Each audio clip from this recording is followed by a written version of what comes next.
welcome to Movie Crap Live.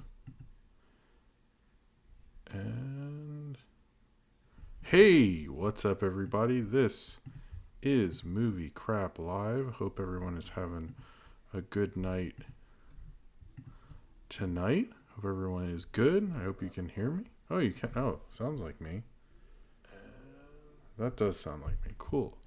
Send out the tweet. I am here. Hello, everyone. Austin Sinram, Male Tears, Sunspot Mill, Jordan Salafalo, Sleepy Sleepy Time 4 Cat Productions, Ace the Wind Rider, Nathaniel Foga, Nattenbach 64. Let's play this little intro. If you saw my Oscar thing, you saw it. Since I shot it, I'm like, oh. See, now I gotta remember. Well, it hasn't moved. Will it play? Yeah, there we go. There we go. Look at that nifty thing I shot. Cool. Congrats to the Vaxies, or is it Vaxxers? Hey, Purple Goop. Purple Goop has some fan art tonight. The fan art is from Purple Goop because it's really cool fan art, and why not? Yeah, Cornbread. Cornbread gave me the idea for one of the segments tonight on the show. And let me I feel like I'm not set up proper for, hold on. Thought I was. Okay. I look okay. Let me just, anyway, love the intro. Thank you,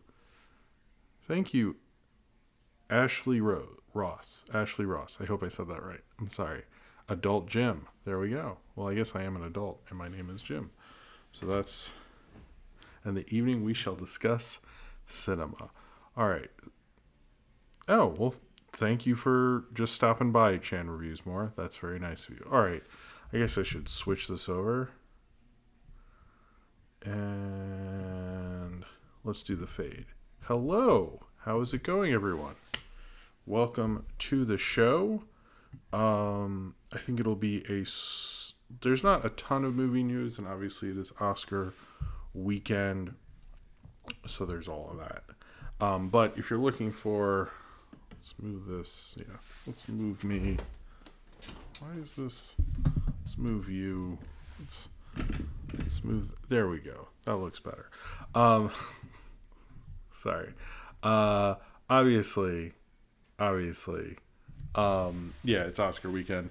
I'm not really talking about the Oscars on this show. If you want to just hear my predictions, watch the prediction stream, which I did on Wednesday. I will be doing a reaction on Monday on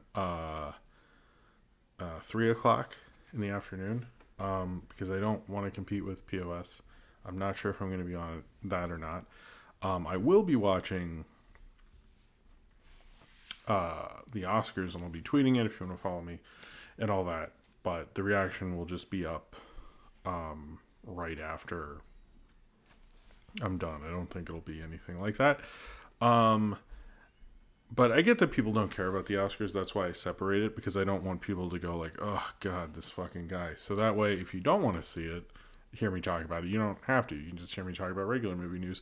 The only two things I'll talk about with that is that the show starts at 8, but the performances will start at 6:30. So the musical performances for Best Song. So if you do want to see those, and they'll play them in full, is what I've been told. I don't know. I don't work for them. Then you will get to see that. So it won't be like a medley like it usually is. So that's kind of neat. Yeah. So thank you, Austin. Very nice of Austin to say that. But yeah, it's apparently going to be shot differently. I'm a little curious. Soderbergh's going to shoot it in 24 frames instead of the usual 29.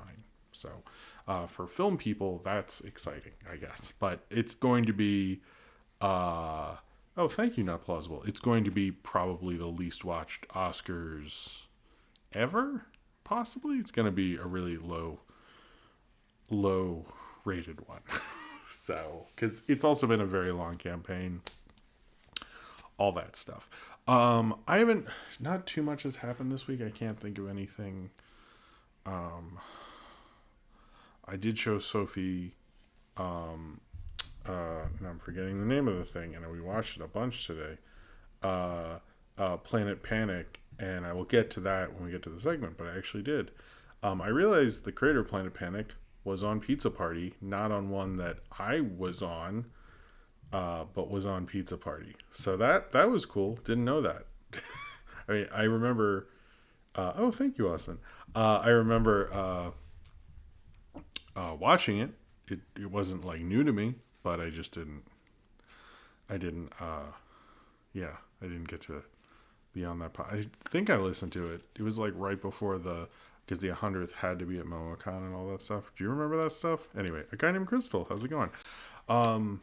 Yeah, nothing too much. I was supposed to get a Denzel Curry album, and I was almost going to review the music video for So Incredible, and I do want to do that. And I keep saying I'm going to do it as a segment, and I never do, and I need to do it. And I ordered the record, and I was all happy. I'm like, I'm going to get this vinyl of Denzel Curry. And when I got home from work tonight, I opened it, and it was a Lana Del Rey album, which is not what I was expecting for a hip hop album. So that was interesting. Now I got to deal with returning it. That'll be fun. But I do remember Owen Dennis was cool. Yeah, I don't think too much else that I wanted to talk about happened. Did it? I forget. I don't think so. But yeah, just making stuff. I've watched part of Mortal Kombat, but I'll watch the rest later. There'll be a review of that this week. The one thing, I am going to review Falcon Winter Soldier episode 6 on the show. There will be a second video. I think I'm sort of done with the Marvel show thing. I was like thinking about it. I don't know if I really like it. I think I've noticed, though, I've heard a couple people do recap shows have not been happy about recapping Falcon Winter Soldier. I don't hate that show or anything. I liked it, but the ending really just and we'll get in more to that later. I don't think it is anyway. I don't know if I'll do Loki, but I'll probably do other stuff. I think I have other cartoons to review, and I would like to start up that Gorillas review series again. I think that would be cool. And Blood Tea is here. So anyway, just thought I'd mention that. And yes, I think I should just get into it. I'm just like riffing on nothing. I'm just talking to myself about nothing. Whereas the rest of the stream is me talking to myself. But yeah. I feel like there's like something I could talk about and I can't think. Oh, I'm rewatching Avatar: The Last Airbender. That is what what if? Good question, Cornbread. I might. I kind of wish I haven't watched it, Invincible, and I sort of wish I had. So, but maybe what if? We'll see. Prediction: Loki will be, but I hope it is. All right. And I didn't read. Oh, to be clear, I want to clear because a lot of people let me know. I'm a big fan of Chris Evangelista, who wrote the Monster Trucks is Good article for Guardian. He also writes for Slash Film. He's on the Slash Film cast, which is actually really good. It's one of my favorite movie podcasts. It's really great. And he's really good with Wai Tran Bui. They have like good chemistry. He has good chemistry with everyone. He's usually the curmudgeon, but he did write that, but I haven't read it yet. So I was a little surprised. He does not seem like the guy who would be defending Monster Trucks. I do need to read that. That's on me. So if that comes up. But I'm a fan of him as a critic, as a writer, as a person. I think he seems really cool. I follow him on Twitter, all that stuff. So I knew about the Monster Trucks article right before, and then people were like, hey, what's going on? Hey, Paige Howard, how's it going? All right. Let's start getting into this. So this and everything I do is supported by you, the fans, either through super chats during the show. I have these Red Bulls here. When someone gives me a super chat, I will crack open one, chug it, and read your question or whatever statement, whatever it is, in the super chat. As well as my Patreon, which is linked in the description down below. It's a great way to support the show, and you get exclusive stuff like postcards, Skype calls, The commentary series, which is Patreon exclusive, is the only way to watch my public access TV show, actually. Movie stuff. Is it just movie stuff, right? Unless they randomly air it. But if you want to watch it like at your own pace, you can through the Patreon exclusive playlist and stuff like that. So it has, and you have more power in the movie review vote, which will actually be out on Thursday, because it usually comes out Monday with the Oscars and all that. So, oh, hold on, I will answer this in a second. But yes, it's a great way to support the show if you're financially able to do so. If you can't, for any reason, just liking this video or any of my videos, or subscribing, or just frankly just watching, I very much appreciate it, and thank you very much to do so. If you can give more, I very much appreciate it, but just being here and watching, I appreciate you for just being here, and thank you very much for doing so. Nattenbach64, first super chat of the night, said, remember when Eminem's owner did a campaign for their company called Where to Fungo? I sort of remember that. There was like, cheers to you, Nattenbach64. I remember there were so many weird campaigns in the 80s like that, where they seemed to like, Monster Trucks is 5? Fuck. Yeah, that makes sense, but fuck. Where they were really trying to experiment with advertising. I think they thought if they advertised anything, it would work out, which is ridiculous. And I want to give an extra special shout out to the Discord because I fucked up last time when I did predictions because I wanted to be brief because this is like a 2-hour show.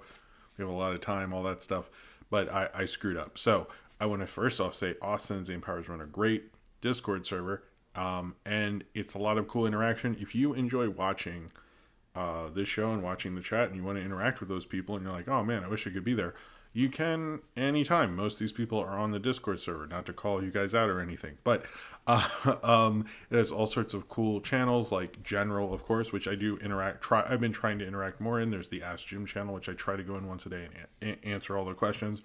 Most of the time in the right order. Some of the times I don't, but I do get to everyone, I think. And, you watch Raid Redemption. Raid Redemption? Did I get that?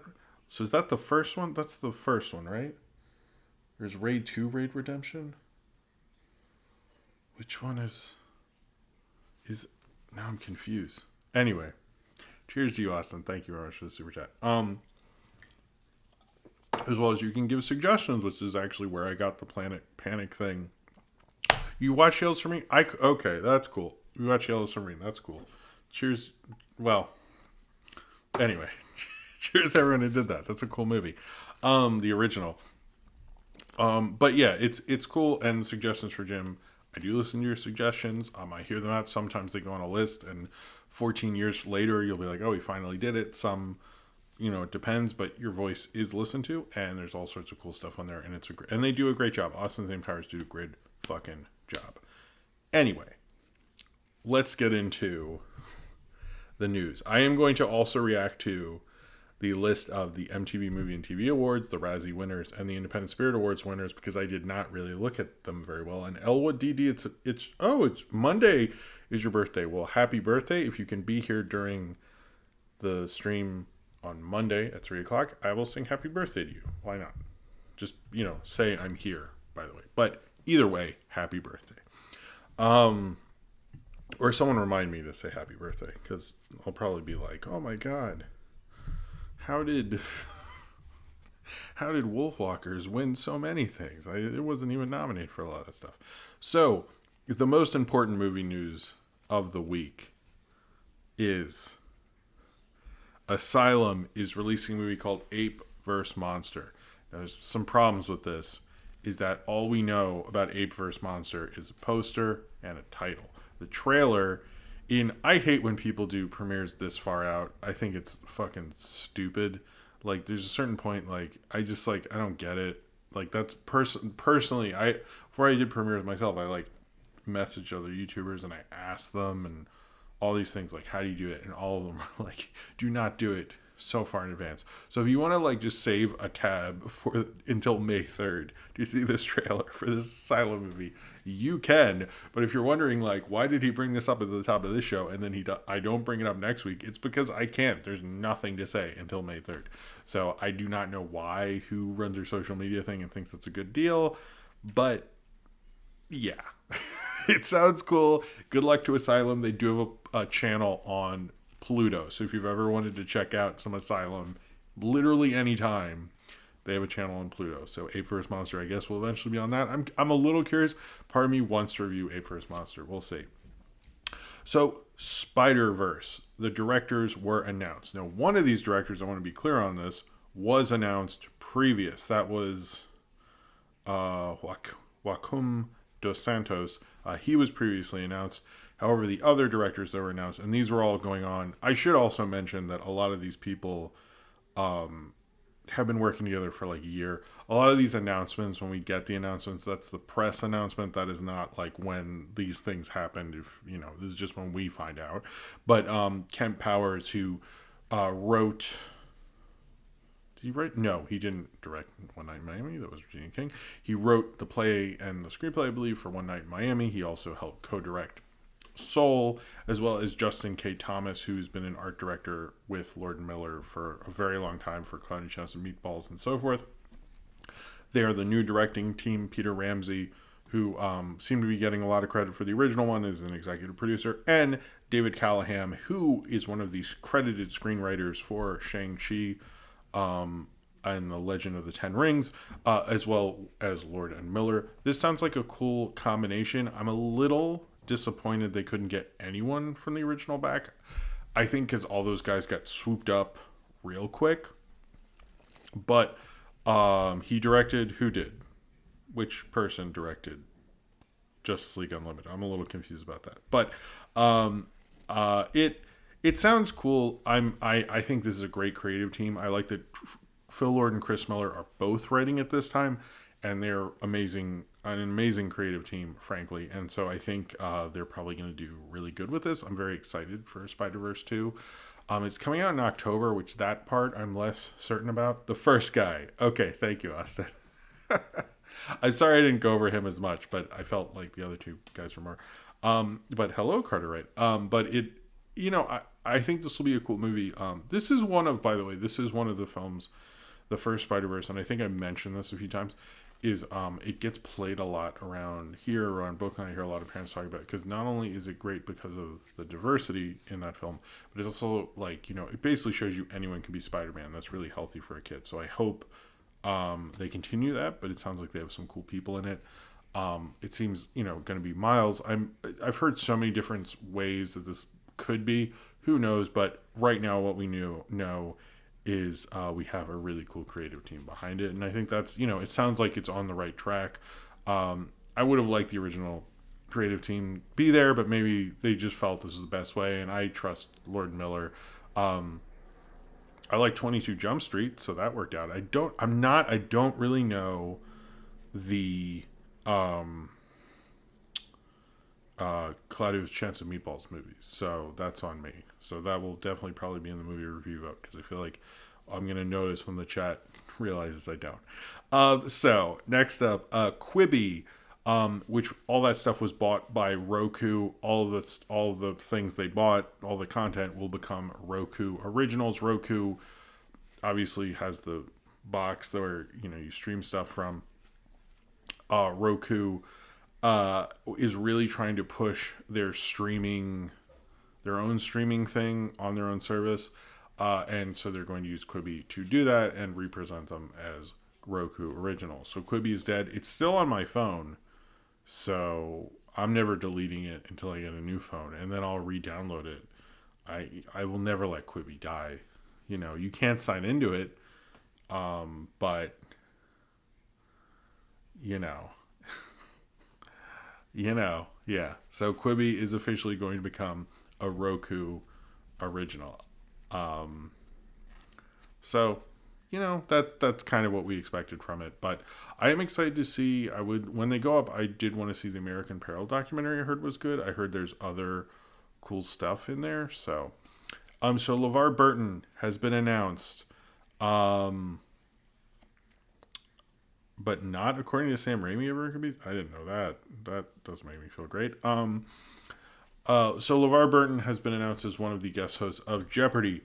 But don't get too excited, because it's not till the end of July. So cool. So here's what I think about this. This is happening on July 26th to July 30th, which is forever. I was like, when is it? Like June at the latest? I was like, oh, July, end of. When this happens, please everybody just support it. I'm curious. First of all, this will be a huge test because it's like, hey, were we right about this? I think we will. As I've said before, I think Levar Burton has a pretty insane TV filmography, from Roots to Star Trek: The Next Generation to Reading Rainbow. I mean, those are three like all-time classics, like all three across the board. Why would you not want him host? I don't know. I just don't understand why you wouldn't want him hosting. I think it would be a great idea. So I think they're fucking stupid to like have all these people. I know most of them want it because the syndication package and the money you would get for doing Jeopardy is so much and everybody wants it. But I think, let LeVar Burton do it. He can use that kind of publicity too. What happened to that Reading Rainbow app? Remember that Kickstarter thing? Did anyone do like a YouTube video on that so I can just watch that and explain it? If someone did, please let me know. All right, so we are going through these quick this time. Oh well, that's fine. More okay. So the Jim Henson biopic. This is from Disney and the Jim Henson Company, and is going to be written by Michael Mitnick, who is the writer on the current war, and which is not a war that's current. It's punny because it's a war about the current of electricity. So in a way it is current, but not presently current. Yes. And he also wrote The Giver, and he is writing the biopic on Jim Henson called Muppet Man. There's no director attached. Right? He's not developing it. He's not directing it. I believe he's just writing it. So the thing about this is I am conflicted because I do think Jim Henson led a really interesting life. I have read biographies of him. I watched the Defunctland documentary series. I find him to be a really interesting person. I don't know. To me, the only way to really make a movie about him is to have him like maybe the night of the first Muppet Show or the night of the last Muppet Show. Like having a night of, much like Aaron Sorkin did with that Danny Boyle movie, the Steve Jobs thing or whatever it was called. But Embla T, I love that. That's funny. But when I just think this is a bad idea. I don't know who you would cast to be Jim Henson. I don't think there's anyone perfect to be Jim Henson. Part of me is like, why isn't Frank Oz directing this? I think this is just a Disney bullshit thing because they have that thing called brand deposits where they do things to inflate the brand. And since Jim Henson and the Muppets are part of their brand, I'm sure this is how they thought of it. I know they believe in it's a Steve Jobs theory, or Brian Henson. That's a good point, Austin. Thank you. There's a theory like you do these things to kind of inflate the public's opinion of certain things. I don't really think the public has a bad opinion on Jim Henson, and I don't really understand what they're necessarily going to do with it. So to me, I have if you had Paul Thomas Anderson making a Jim Henson movie, I'd be like, I'm nervous, but let's go. But this guy, it's like The Giver was bad. I didn't see The Current War. I think he did something else. I forget because it didn't stick out to me. And I think like this is a pretty important figure in terms of puppetry, in terms of entertainment and all that stuff. And to have someone who's and I understand writer stuff changes, but at a certain point, writers' scripts get changed and stuff like that. But I think at a certain point you kind of know when the writer's not good, and those are The Giver's a pretty bad movie. I just I don't know. I just don't like how they're doing it. Their point of doing it rubs me the wrong way. And I think if it was someone who had a tour vision or something like that, or was making a certain amount of point with it, or there are things like that. I know that, this reminded me of a project, and Cartoon Brew covered this forever ago, that when Disney Channel started, they were thinking of doing a mini series on the life of Walt Disney. And I was thinking that would actually probably be the best way to do a Jim Henson story, is like to have a couple episodes about the early years when he's like, in Washington DC, and then a couple years about him doing commercials and talk shows, and then a couple episodes about the Muppet Show and all that, do like a long extended season or something like that. I know they planned to do Walt Disney and they said no because it like dealt with like all the unpleasantness, and it was like a Disney Channel that doesn't exist. They used to have a Paul W.S. Anderson, Jim Henson. Oh my God. I don't know. I don't know who should play. I really don't know who should play Jim Henson. I don't think everyone just says it's going to be Tom Hanks. And I'm like, ugh. I just don't like it. I don't think there's anything from this. I haven't read the script. I know there's been previously scripts written. To me, it's like, get Brian Henson involved, get Frank Oz involved. Don't make this Saving Mr. Banks, because I just think Jim Henson as an entity wouldn't like that, and like, let's make something he would be proud of. And I think one of the things that Brian Henson did and what Frank Oz has done with his career,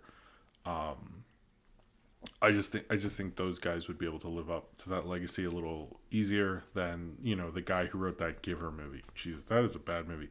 I should play Jim Henson. I have not been approached, but I would probably say no. Although if they offer me a lot of money, I'd probably say yes. I forgot Taylor Swift was in The Giver. She is barely in The Giver. I've heard people say that about her in The Giver. She is barely in The Giver. Let's, to her credit. So, a bunch of streaming things. I'm still waiting for the Gary Gygax biopic. Yeah, what happened to that, Austin? That's a good point. I forgot about that. Cheers to you. Thank you for the super chat.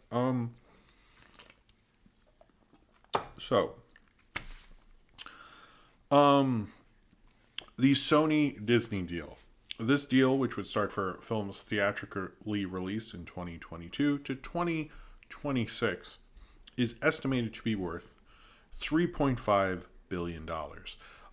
This basically means is the theatrical window would work for a couple of these movies in two ways. One, you would go from pay TV, you would go from basically like on demand, all that. Then you would go straight to Netflix. That's where a lot of them are going. Now with this deal, the Disney deal, it's different. They go, theatrical, on demand. And then it can go to all these different sources with Disney where they can play it on Freeform. They can put it on Hulu. These are all listed, by the way. They can put it on Disney Plus. It can go anywhere. And mainly they want this because then they will have all of the MCU in one place. And streaming-wise, that is a priority for them considering the ratings that WandaVision got. And I'm sure Falcon Winter Soldier did all right or whatever. The other thing about that, and so it basically means Sony has in about a week made 4.5 estimated $1 billion off of streaming deals, which is more profit than Disney Plus will probably make for a little bit. So Sony is looking real good right now. I see a lot of people saying like, "Oh, this person got that bag," and we'll get to the Hillary Duff news in a bit. But Sony did do that. If I know people use that term, they went and got that bag. Sony just made a major fuck you to the industry where they're like, we're not going to make a streaming service. We're going to sign deals like a fiend and make billions of dollars. And that's just what we know of that deal because, Netflix just signed a smaller deal. Disney signed a major, everyone says it's 3.5. It could be more than that. They could get cuts of things. Like this is nuts in terms of the deal. It's also interesting, and let's connect this background to a story you probably didn't think I was connecting to, and I've noticed no one's brought this up. Disney just spent $3.5 billion. How come they couldn't keep Blue Sky around? It just seems weird that they suddenly have like $3.5 billion. It sounds like they're having money problems. They just made a major purchase. I don't know. Zane Powers, isn't Black Panther stuck at Netflix forever soon? That is true. Cheers to you, Zane Powers. They sold off those rights. So that is true. Black Panther will pretty much forever, I think around that time. So I'm curious actually, what is the, what are the years that they will have all the MCU on Disney Plus? Like, is that like 20, like 2 years or something. I mean, it's worth it for those 2 years, I guess. But yeah, that's true. You are right about that, St. Powers. I think I mentioned that before, but no, he's right. They signed away like the post 2025 or something Black Panther streaming rights to Netflix for like perpetuity or something like that. It was just like, wow. I was like kind of shocked when I heard that, but it's true. Interesting, in the chat, Untitled Project said, could they have gotten 3.5 billion from dissolving Blue Sky? I don't think so, but that is an interesting take. I wonder. That's not a bad, okay, I'm liking everybody's. It's 2030 that would do it, I guess. Anyway, all right. So in other streaming news, HBO Max only has added 3 million subs in Q1 of this year, which is pretty bad considering everyone thought the Snyder Cut was going to like melt everyone's eyes and it was going to be this huge hit, and it clearly has not become that at all. It's pretty bad also since they just blew up their theatrical market. However, they do have about 40 million subscribers, which is not like bad, and it seems like a lot of those people are like hanging around. So I don't think this was a total failure, but it seems like what I don't get with the streaming stuff is like, well, how many people are watching you right now? Like, to me, that's part of it. It's not just about like how many subscribers are you getting currently, and we'll see about that, you know. I see Zodberg bring it. Will Disney ever care to get the 5 Netflix series? I don't know if those are Netflix's. As well as I saw everything about we'll get more spectacular Spider-Man. I don't think that's like part of what this Disney. It's like, I think I've noticed people pick up these narratives. Oh, happy birthday, Zodberg. How's it? Happy birthday again, by the way. A lot of happy birthdays. Right now, it's interesting. But happy birthday, Zodberg. But the Air Cut will give them 10 million subs. Thank you, Zane Powers. Of course. You know, they really should have just gotten behind the Air Cut. That would have helped. Cheers to you. But yeah, the Sony Disney deal, we might get Spectacular Spider-Man on Disney Plus, but I highly doubt they're going to do any reboots or anything like that. But maybe if you guys push them to, I don't know. But yeah, HBO Max, it seems like they're trying to spin it in a positive direction. I will say it is a good streaming service. I think it's probably the one with the most corporately to lose. So I think that's kind of why and because they did the Snyder Cut thing, I think they and the theatrical stuff, they really just put too much on the line, and it's I don't know if it's working out the way they want. A lot of people want them to go back before Dune, and I keep hearing that reaction. And I gotta say, I'm not against Dune, and I think people should very understand that. But let me just say that like Dune is such a financial problem, because like if theatrical isn't back, like you don't want Dune going to theaters by itself. Like it's doesn't have a great weekend. It's not the property that everyone's acting like it is. It is a confusing kind of thing. It's just like people need to to me, I was like, that deal works out for Dune more than Dune realizes, but you know. Anyway, happy birthday again. I forgot that it was your birthday. Anyway. So HBO Max and Adult Swim are actually going to be combining development slates. They will be developing things, then deciding if they go to HBO Max or Adult Swim. This is under Susanna Makos, who will be doing this, but she'll be reporting to the head of Adult Swim and HBO Max, and I guess they'll decide which goes where, which is interesting that they're doing it that way. I do, you know, they're treating it more like a corporate thing. Oh, have you seen Invincible on Amazon Prime yet from Jordan Bouchard? I have not. I was just talking about that. I kind of wish I had reviewed that instead of Falcon Winter Soldier, so I do need to watch some of that. I apologize for that, Jordan Bouchard. I like your little... Oh, just eyes. There's no mouth there. Cheers to you. I was like, is there a mouth? I don't see a mouth. No. Okay. Cheers to you. Thank you. But then... Combined development slates, I think, can be good. We'll see about that. But Um, you know, I think a lot of people are acting like this is a bigger deal. To me, it's like, we'll see, but the guy, Michael Llewellyn, is still kind of in charge of Adult Swim. So any changes will be like, it seems like they do want to do adult animation. I will take that into account. I do think you'll see adult animation on HBO Max as well as Adult Swim. To me, that sounds like they want to develop more things. So that if he's like, Michael Llewellyn's like, this is too expensive for Adult Swim, HBO Max can be like, oh fuck, we'll do it for a season or two. So this might actually work out, but we'll see. We have like nothing that's come out of this executive shakeup. To me, that's the more interesting thing.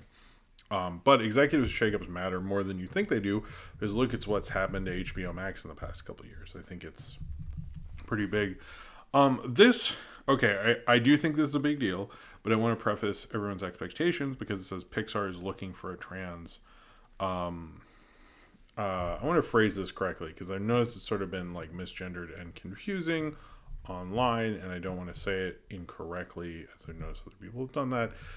So I'm going to say they're looking for a trans young actor to voice a teenage transgender girl. I know that sounds like it's phrased incorrectly, but Pixar is casting. I'll just read what it says on the casting call to be clear about what I'm reading.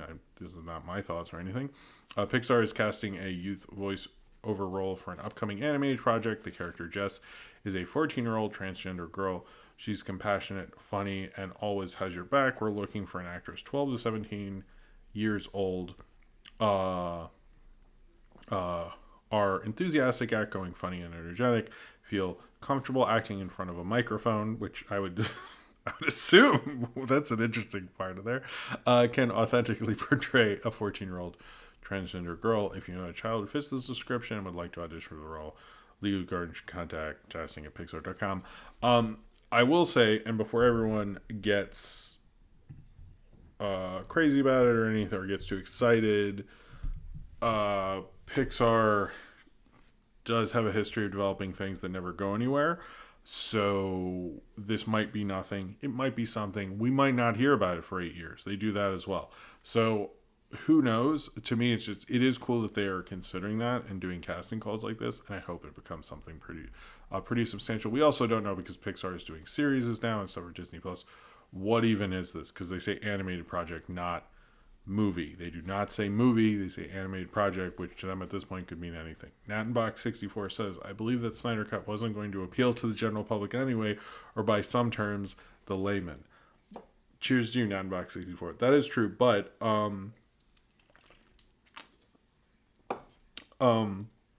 think what they thought is they were going to get more people, because cult stuff does help streaming services, which I think I've said before. And because you'll get everyone who's like super invested in tweeting about it or making videos online will go and tell their supporters to go and all that stuff. And it doesn't seem to have worked out, even though that was one of the most talked about online campaigns at that time. So I think they thought it would be a little bigger, but it didn't turn out to be.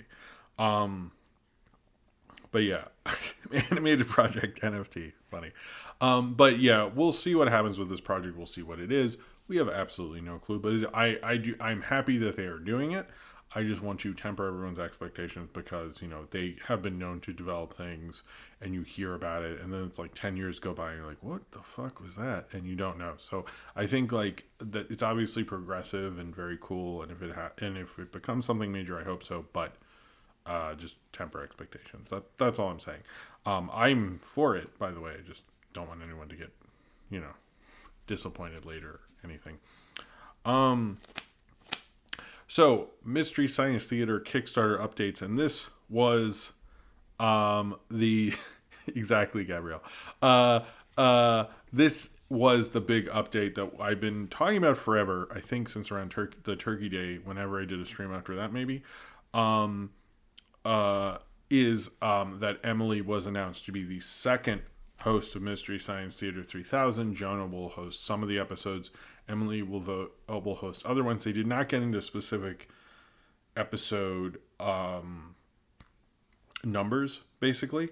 But Daniel Vasquez, I watched an early screening for Mitchell vs. the Machines this morning, and it was fantastic, on par with SpiderVerse. I saw that everyone was doing that, and I couldn't. but I am jealous of all of you. And it seemed like people liked it, but that's cool. Okay. I'm excited to watch that next weekend.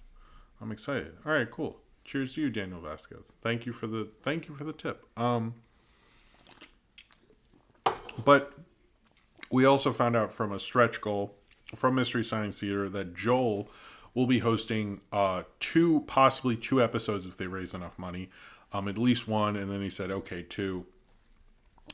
Basically how it's going to work with Emily and Jonah is they will have their own, it's basically like whole different cast. So you have Jonah with Hampton and Barron, Emily with two other people I should remember the name of, and Joel said he's just gonna pick and choose people, much like what he did with the charity things where he had Bill Corbett and J. Elvis Weinstein. So Josh Weinstock or whatever. Anyway, so it seems like he's more open to just like whomever he can get at the time. But it'll be a little different because they're going to rotate hosts. I think that also helps because, and this is probably one of the reasons, and I'm just guessing, is because the people in the Jonah cast are kind of busy people. And it might be easier for them to make like, half the episode, let's say they're supposed to do 12. Let's say Joel does 2, and then Jonah only does 4 or 5, and then Emily just does the rest because she's, I think she's really cool, but I think she has like less Twitter followers than me. We have a bunch of things. Austin says Joel could do Master Ninja 3. I hope so. That would be cool. Cheers to you. And Zane Powers says, could Mike eventually come back and guest host? Maybe. So the Mike thing, and cheers to you, Zane Powers. So I said Austin first. I hope I said Austin. I hope I did that right. Austin and Zane Powers. Second question. Sorry. I'm very conscious of that. So they addressed this in the recent update, actually. They talked about that. Would other people who've been on the show previously come back? And Joel is basically like, if they want to come back, they can. I understand they're doing their own movie riffing things. The Mads are doing their own stuff. Riff Tracks is doing its own stuff. But they're basically saying the door is open anytime they want to. They're not going to pressure them. And I will say, I really do like the Mystery Science Theater fandom because they're pretty much like, I saw even on the Facebook groups, we're not going to pressure Frank or Trace or Mike. I think the Mike fandom does need to come back. I would like Mike to come back at some point because it's like Joel, I got to see him live when the last tour. So I know he can riff again, if you're wondering. If you want to watch my review of that, it's there. But I do think Mike should make an appearance again. It seems like he's happy doing his own thing. But I hope other people come back. But right now, they did kind of mention it in there. I'm really happy with what's going on. I'm happy with the idea of this. As you all know, like I thought we were announcing Emily after Thanksgiving, but we weren't. They were kind of being mum on it. But, it seems like Mystery Science Theater is going to be pretty interesting and cool. And I think it's a fresh way to do it, to have multiple hosts. Makes the season a little more interesting, and I'm excited for it. And this way people can be more flexible and we can have all that stuff. So, I by the way, I will say, when I was transferring things, I was watching a lot of Mystery Science Theater again in the mid to late 2000s. I came to a discovery, and I'll share it with you, I guess. That controversy thing with Mike. Yeah. Is that Joel, I think this maybe is a controversial opinion, but I think Joel and Mike probably have just as many good episodes as each other, because most of the first couple seasons of Joel are a little rough, and I will say maybe Joel has, if you're going to make a top 10, I might go more Joel than Mike, but Mike's seasons, like that show was pretty consistent at that point. And Mike even might have more good episodes than Joel overall, actually. I might go that far, because KTMA is not great.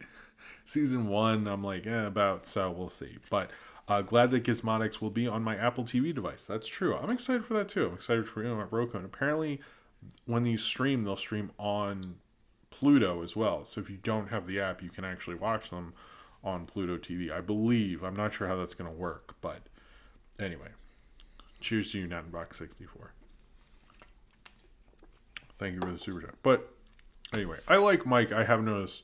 I heard Todd in the Shadows in a review mention it as Mike in the Bots and not Joel in the Bots. And I was like, you know what? I'm happy that people... Because when I started, Mike was the host. But I like both of them. They're both great. Everybody's great. I think Jonah needs to get up there, but he's also on season 3, which is, I think you need to get to... I know it's also different because Mike was a writer. I will say that. So I could never do every Mystery Science Theater ranked. I would like to do a Manos review. Oh, Male Tears. Hello. Another birthday. Look at that. Happy birthday, Male Tears. I turned 28 today. What age did you start feeling like it? Okay. I turned 28 today. What age did you start feeling like an adult? Because I still feel like an overgrown teenager. First off, cheers to you and thank you for the super chat.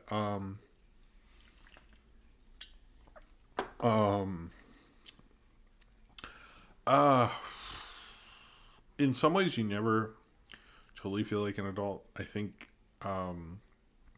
when Sophie was born, I definitely felt like an adult. I think when I was like working a lot, I think people didn't realize when I was doing POS and Pizza Party, when I was doing both, I was also working at a restaurant and a full-time job. And that's very adult, I felt, because it was just constantly working and stuff. So that was part of it. I would say when you can take personal responsibility, you pay your own bills and stuff. But I think for everyone, it's different because I don't even want to say, oh, you have to have a child, oh, you have to have this and stuff. I think it's more just like when you feel comfortable in your own skin. And at some point, when you're an adult, you just are an adult. And that's sort of what it is. And you just kind of have to accept being an adult is not going to be like your parents or other people's experience. It's just, you are at that time. Much like being a teenager, you just are. And your experience isn't less valid because it's not what is the society approved version of that. I hope I answered that right. I think that might have been too much, but regardless, happy birthday, Male Tears. Why you got to be disrespecting Dr. Earnhardt? Dr. Earnhardt? What? I'm confused by this name powers, but thank you for the super chat anyway. Cheers to you. Oh, and we killed a Red Bull. Look at that. Dr. Earnhardt? Now I'm confused by this. I'm going to Google this now. Dr. Earn.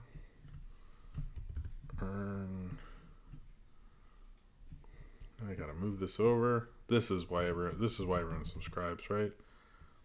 Dr. Earnhardt? What? I do not understand what that means. Okay, anyway. Moving on. So we heard yesterday that there would be a Captain America 4 was in development at Marvel. We don't really know what okay, that's JL's Wednesday. See, I do not watch those episodes enough, so I always forget that. Thank you, Zane Power. Wow, you went deep with that one. Damn. All right.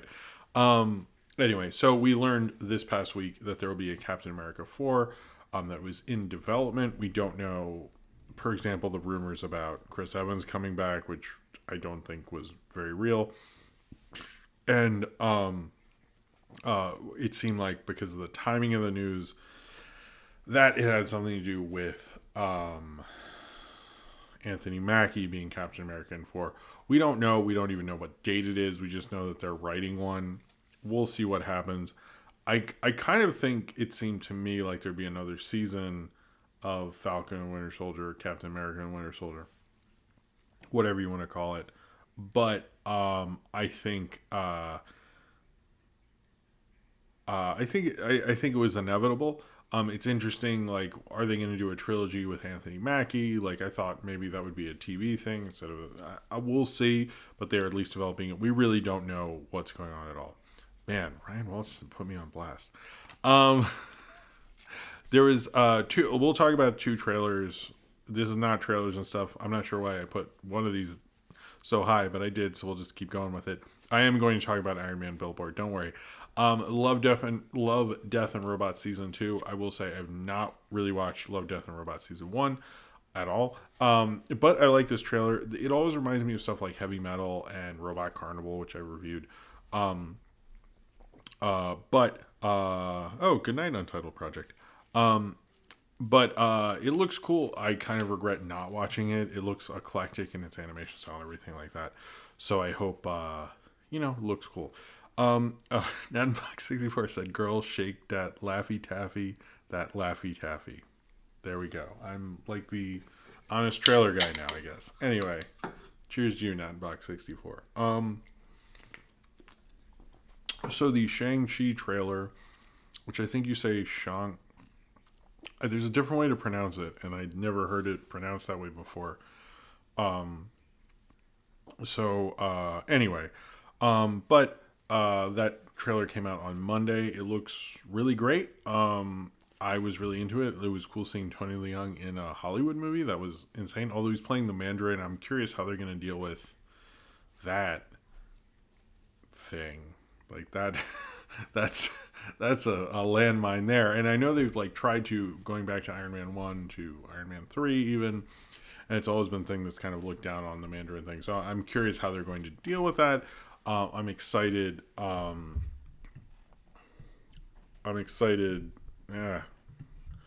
Internet. I'm excited to see. I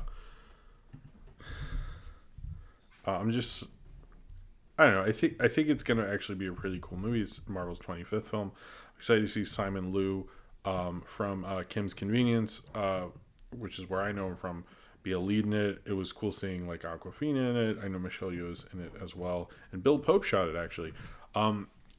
It seems like a cool movie to me. I'm actually more excited for it than Black Widow. I wish it had a better release date. It's coming out in like September because of all the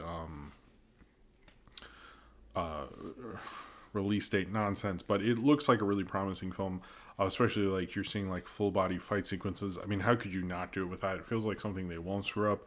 I know that Kevin Feige is very for like trying to make, much like what he did with Black Panther, like give different voices as much financial assistance as he possibly can.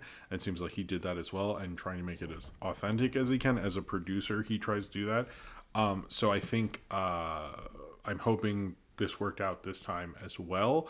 We'll see, but it looks like a really good like martial arts film. And I will say, one of the ways I thought theaters and the movie industry was healing is that they clearly put this out so this could play before Mortal Kombat this weekend in theaters. Like 100% how they position this. So that is actually pretty cool.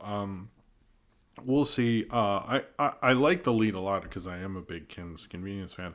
I do hope this becomes something for him because I think he's a really charismatic actor. And I think he would be cool in the Marvel universe. I'm curious how this is. I am really curious as I was reading about it.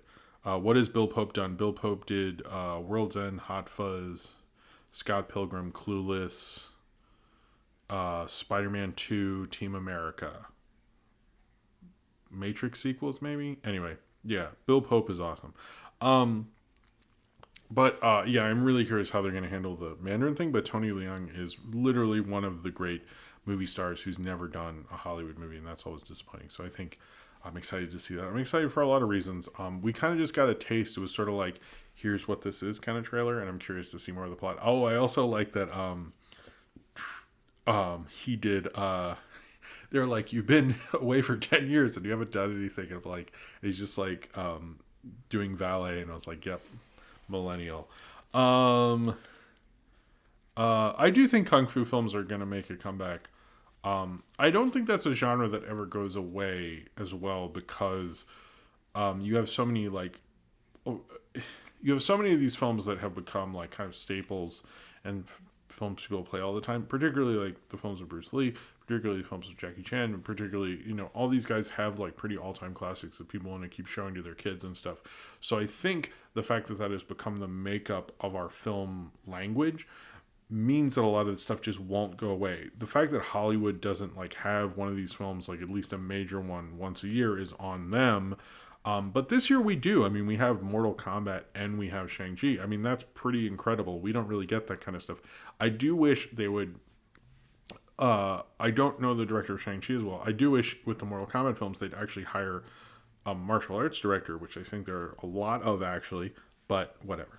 You know. So we got footage of the Yellow Submarine, the lost mocap, whatever Robert Zemeckis' studio was or whatever the fuck, of his Yellow Submarine movie. I never thought this was a good idea because it's not. And I saw this footage and it didn't change my mind. And I think the problem with doing this movie at all, which clearly the Beatles signed off on, so thanks guys, was that it's just like the Yellow Submarine was actually really important to animation history. It is why you got that boom of adult animated films like Ralph Bakshi wouldn't have happened without the success of Yellow Submarine. It's actually like a big building block for animation history. He literally took like, hey, I heard Yellow Submarine did well with adult audiences. What if I make Fritz the Cat? It's like that important. And the fact that there was so much pushback against the animation industry to Zemeckis and Image Movers, I believe. Image Movers Digital. Thank you, Nine-Box. I just turned around and saw that. Is that it's like kind of like a big fuck you. But it's also just like, when I look at that footage, it just looks like a better Beatles rock band or something. I don't get it. I don't, I just don't. I don't agree with it. I think it was a bad idea. The footage doesn't look good. I think the problem with it looks a little more cartoony and more natural because they use the Yellow Submarine things. The blue guy look. Wow. Okay, here we go. Nanblock64 says blue guy look like Jason Alexander. I will agree with that. Did you ask me that question in the Discord? Maybe you did. It did. That was like awkward looking as well. That part didn't look as cartoony. Cheers you, Nanblock64. And Discount Fiscount, hello, said blue meanies. There we go. Cheers to you. I'm just not for it. The only Image Movers movie that's good is Monster House. So, although, who was I? Okay, so I watched some Patrick H. Willem this week, and I have some thoughts on him. He's interesting because I do feel like there's often times where he could talk about. If he talks about director's career, he often skips over the more challenging movie to talk about movie he just has nostalgia for, and it feels like he often as a critic chooses not to challenge himself, but since he has so many angles and stuff, he sort of, it's like impressive, but he did Coppola and doesn't talk about The Godfather, and I'm like, I know a lot of people have, but I actually wanted to know what you thought, but whatever. But he brings up that there's not many interviews on Zemeckis on Beowulf, and I found that to be interesting. But I do like Patrick H. Willem. I just felt when I watched his Coppola thing, I was disappointed. I was like, you're just gonna not talk about The Godfather? Okay, I liked all the video, but I was like, I feel like he could have said, well, I'm gonna do a separate thing on The Godfather. He just kind of brushes it off. I thought was a little disappointing, but whatever. He did spend a lot of money on that wine, so but yeah, his Zemeckis video was actually fairly good. So Vin Diesel has announced he's doing a Rockem Sockem Robots movie, because he feels that there is a great story there, whatever. I don't really get what his take is. To me, it's like Real Steel did that. Real Steel was a good movie. Maybe I should show Real Steel to Sophie at some point, but I just don't see the need or necessarily for this one. It didn't really make a lot of sense to me. Moving on. There's going to be a Soul Short next week, most likely because they know that they're going to win, which they probably are. So there was revelations about Food Fight this past week, because we all thought we were done with Food Fight, but Food Fight wasn't done with us. Basically that this guy, the director of it, Larry Kazanoff, was pretty clueless and kept just basically destroying the screenplays. They had pretty talented people working on Food Fight, and they would basically destroy scripts. They would destroy ideas for it. He would basically mess up anything that they're trying to do intentionally, and he was basically doing it for insurance money, which, if that is true, Food Fight sounds a lot more interesting. I kind of want a documentary about this guy who's constantly sabotaging what Food Fight could have been. I don't think Food Fight would have been amazing, but he was saying it could have been better. It's interesting. This was from a Reddit post, and a lot of people were bringing up that, like, these aren't official. This isn't done in official capacity. It's not been verified. But it's Food Fight, so we're going to believe it. I don't think Food Fight really represents as much now as it used to. But I think it's still pretty bad. So, it's curious, like, that this guy director sounds like he's pretty awful. I don't know, he sounds like a character. This does sound like a documentary. Vice needs to investigate Food Fight, is all I'm saying. Zane Powers says, Food Fight, you despise me, don't you? I do. Food Fight's very bad. Cheers to you, Zane Powers. Food Fight could have been the next Citizen Kane. Sure. So, I will be reviewing Planet Panic later. What? Whoa. Connection. Did not expect that.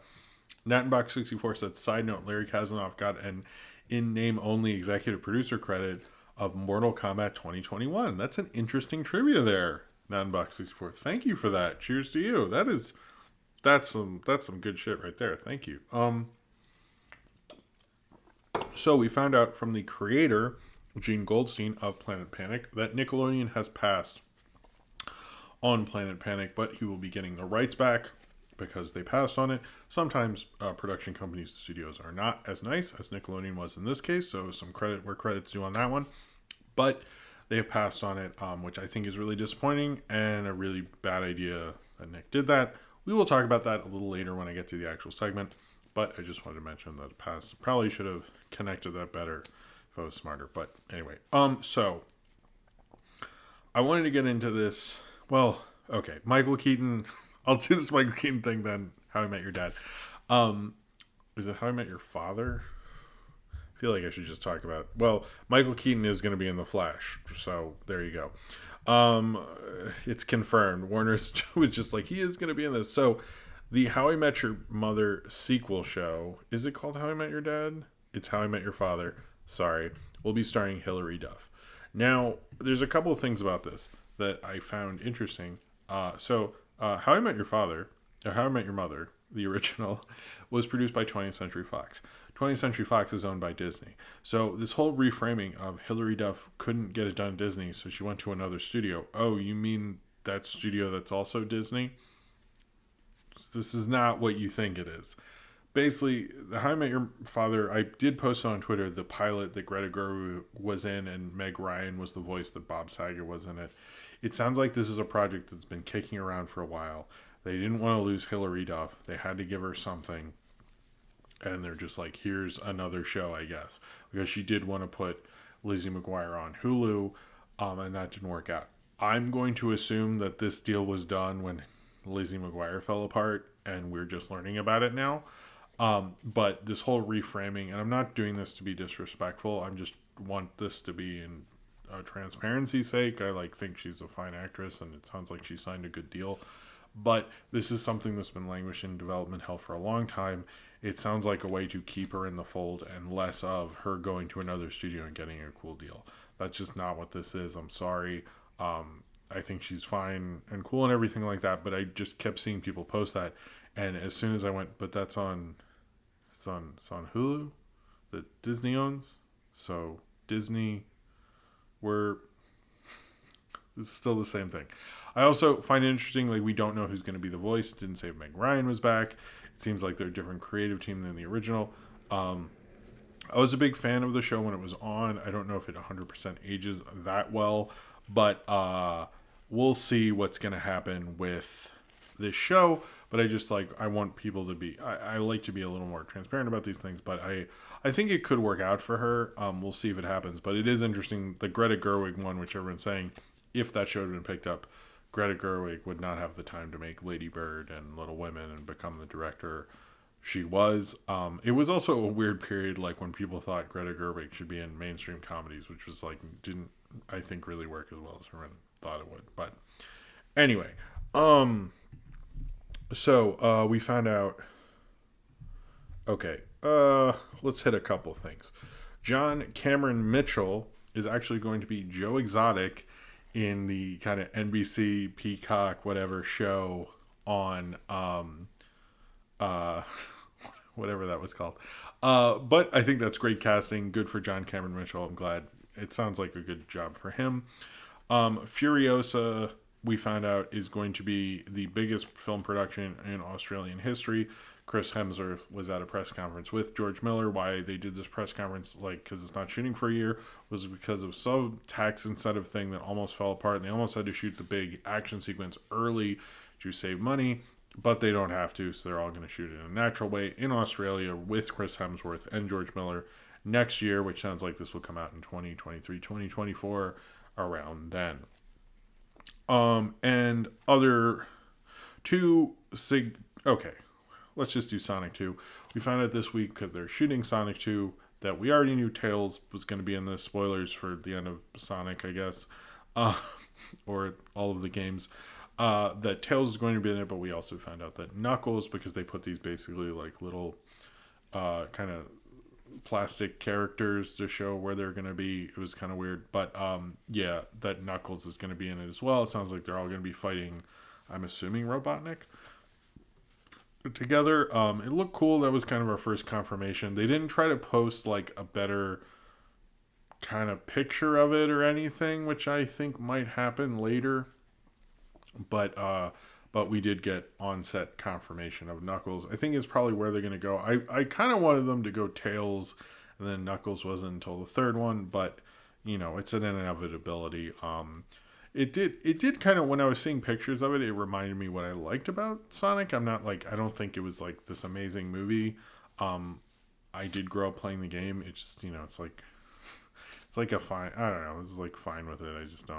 I don't get everybody freaking out about it necessarily, but it was interesting seeing Knuckles there.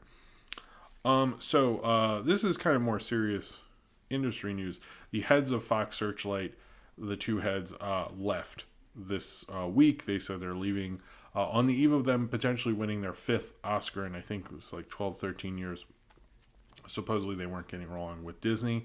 This is actually a major blow to Disney, because Fox Searchlight was considered their kind of big Oscar indie factory, and it seemed like what they were sort of doing, and what has been rumored, is basically they were making deals with directors and saying, oh, and you can have a Fox Searchlight thing, much like they've done with Taika Waititi, much like they've done with Chloe Zhao, where you get, you know, a Marvel movie and you can do your own thing at Searchlight. And it seemed like Searchlight, although they like those movies, weren't in love with those kind of things and left. Whether they say they're going to retire or can start their own company or will just sign to a streamer. This is a major deal, and like I've said with what happened with HBO when HBO lost all of its executives who made it what it was, we'll probably feel the reverberations of this for a little bit. And Searchlight will fall apart, and it kind of hurts Disney more than they probably will admit in terms of prestige, in terms of keeping talent. This might hurt them way more than people realize, because if you are signing a deal with Disney and you're like, oh, okay, well, I'll do a Star Wars, but can I do a small movie? And they're like, oh, we still have Searchlight. And like, you still have those executives? And they're like, oh, no. And they're like, oh, maybe Warner's is better for me. You know what I mean? So just, it really, especially those people go to Warner's or they go to Amazon or something like that. So it might not, this might majorly hurt Disney with a lot of those talent deals that they seem to be so easy to get, because they might say, you know, I still want to make my indie movie, so maybe I'll just go somewhere else and sign a bigger deal and do like a DC movie and then an indie movie or whatever Amazon's doing. So I think we'll see what happens there. Discount Viscount has another super chat. Thank you very much.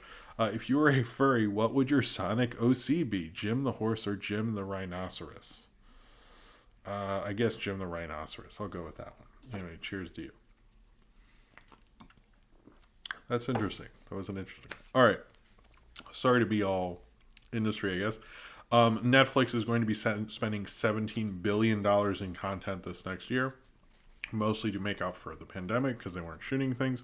They also said, it seems like their market share has shrunk, not because they've gotten less subscribers, more because the market has grown more during the pandemic. So they're actually doing fine. It's just the market is so much larger that their market share shrunk. But they are not doing worse as a company. It depends on market share is sort of dumb, so whatever. All right, so the Tony Stark billboard thing. I did tweet it about it, and I was like, oh, fans don't care about storytelling. They only care about content, all this stuff. But then I went, hold up. How come we see no other pictures of this billboard? How come this billboard says bring back Tony Stark and not bring back Robert Downey Jr.? How come there's no mention of Marvel? If you compare this billboard that went viral and everyone was criticizing fans, there's a lot of questions I have about it that were still not answered. There is no fan group that have asked for Tony Stark to come back. That has just not happened. You know, with the Snyder Cut, we knew who these people were. You know what I mean? We knew that, but we didn't know that with this one. So I feel a little bad because I think it like kind of paints a picture of fandom that was just not accurate, and I don't like to do those things. We really don't know. No one's like claimed it. Like Marvel didn't say, "Oh, that's us." I noticed people in LA couldn't find it. I'm not sure. It was by Lights Camera Jackson. He was the teen critic who's now still a critic or whatever. But we'll see what's going on with that. But I do still have questions like, who is this fan group? Why doesn't it say Robert Downey Jr.? Why doesn't it say Marvel Studios? It feels 100% like something that's for Armor Wars or for a different Marvel production and not an actual fan billboard. Because, like, has there been anyone making a YouTube video that says they did that? Like, or a tweet or a Twitch stream? Like, this is the internet. Like, how many people with that Zack Snyder stuff were taking credit and yelling about how much they did for the fandom, and, like, people said I was a shill, and oh god, remember that Collider podcast? Sometimes I watch that because it's funny. That's not a joke. Anyway, I just thought I'd bring that up. So we found out this week that apparently Zack Snyder didn't want Batman vs. Superman to be called Batman v Superman. They had fights over it should be VR versus. But, do you think that billboard might be a troll from NatBox64? I think that's a possibility. I'm not against that possibility. Cheers to you, NatBox64. Yes, the free got one, Austin. Armin White and Lights Camera Jackson crossover. Oh my god. You know, I thought about asking him to do the What to Watch segment. Not Armin White, but the Lights Camera Jackson. I thought about it, but I didn't.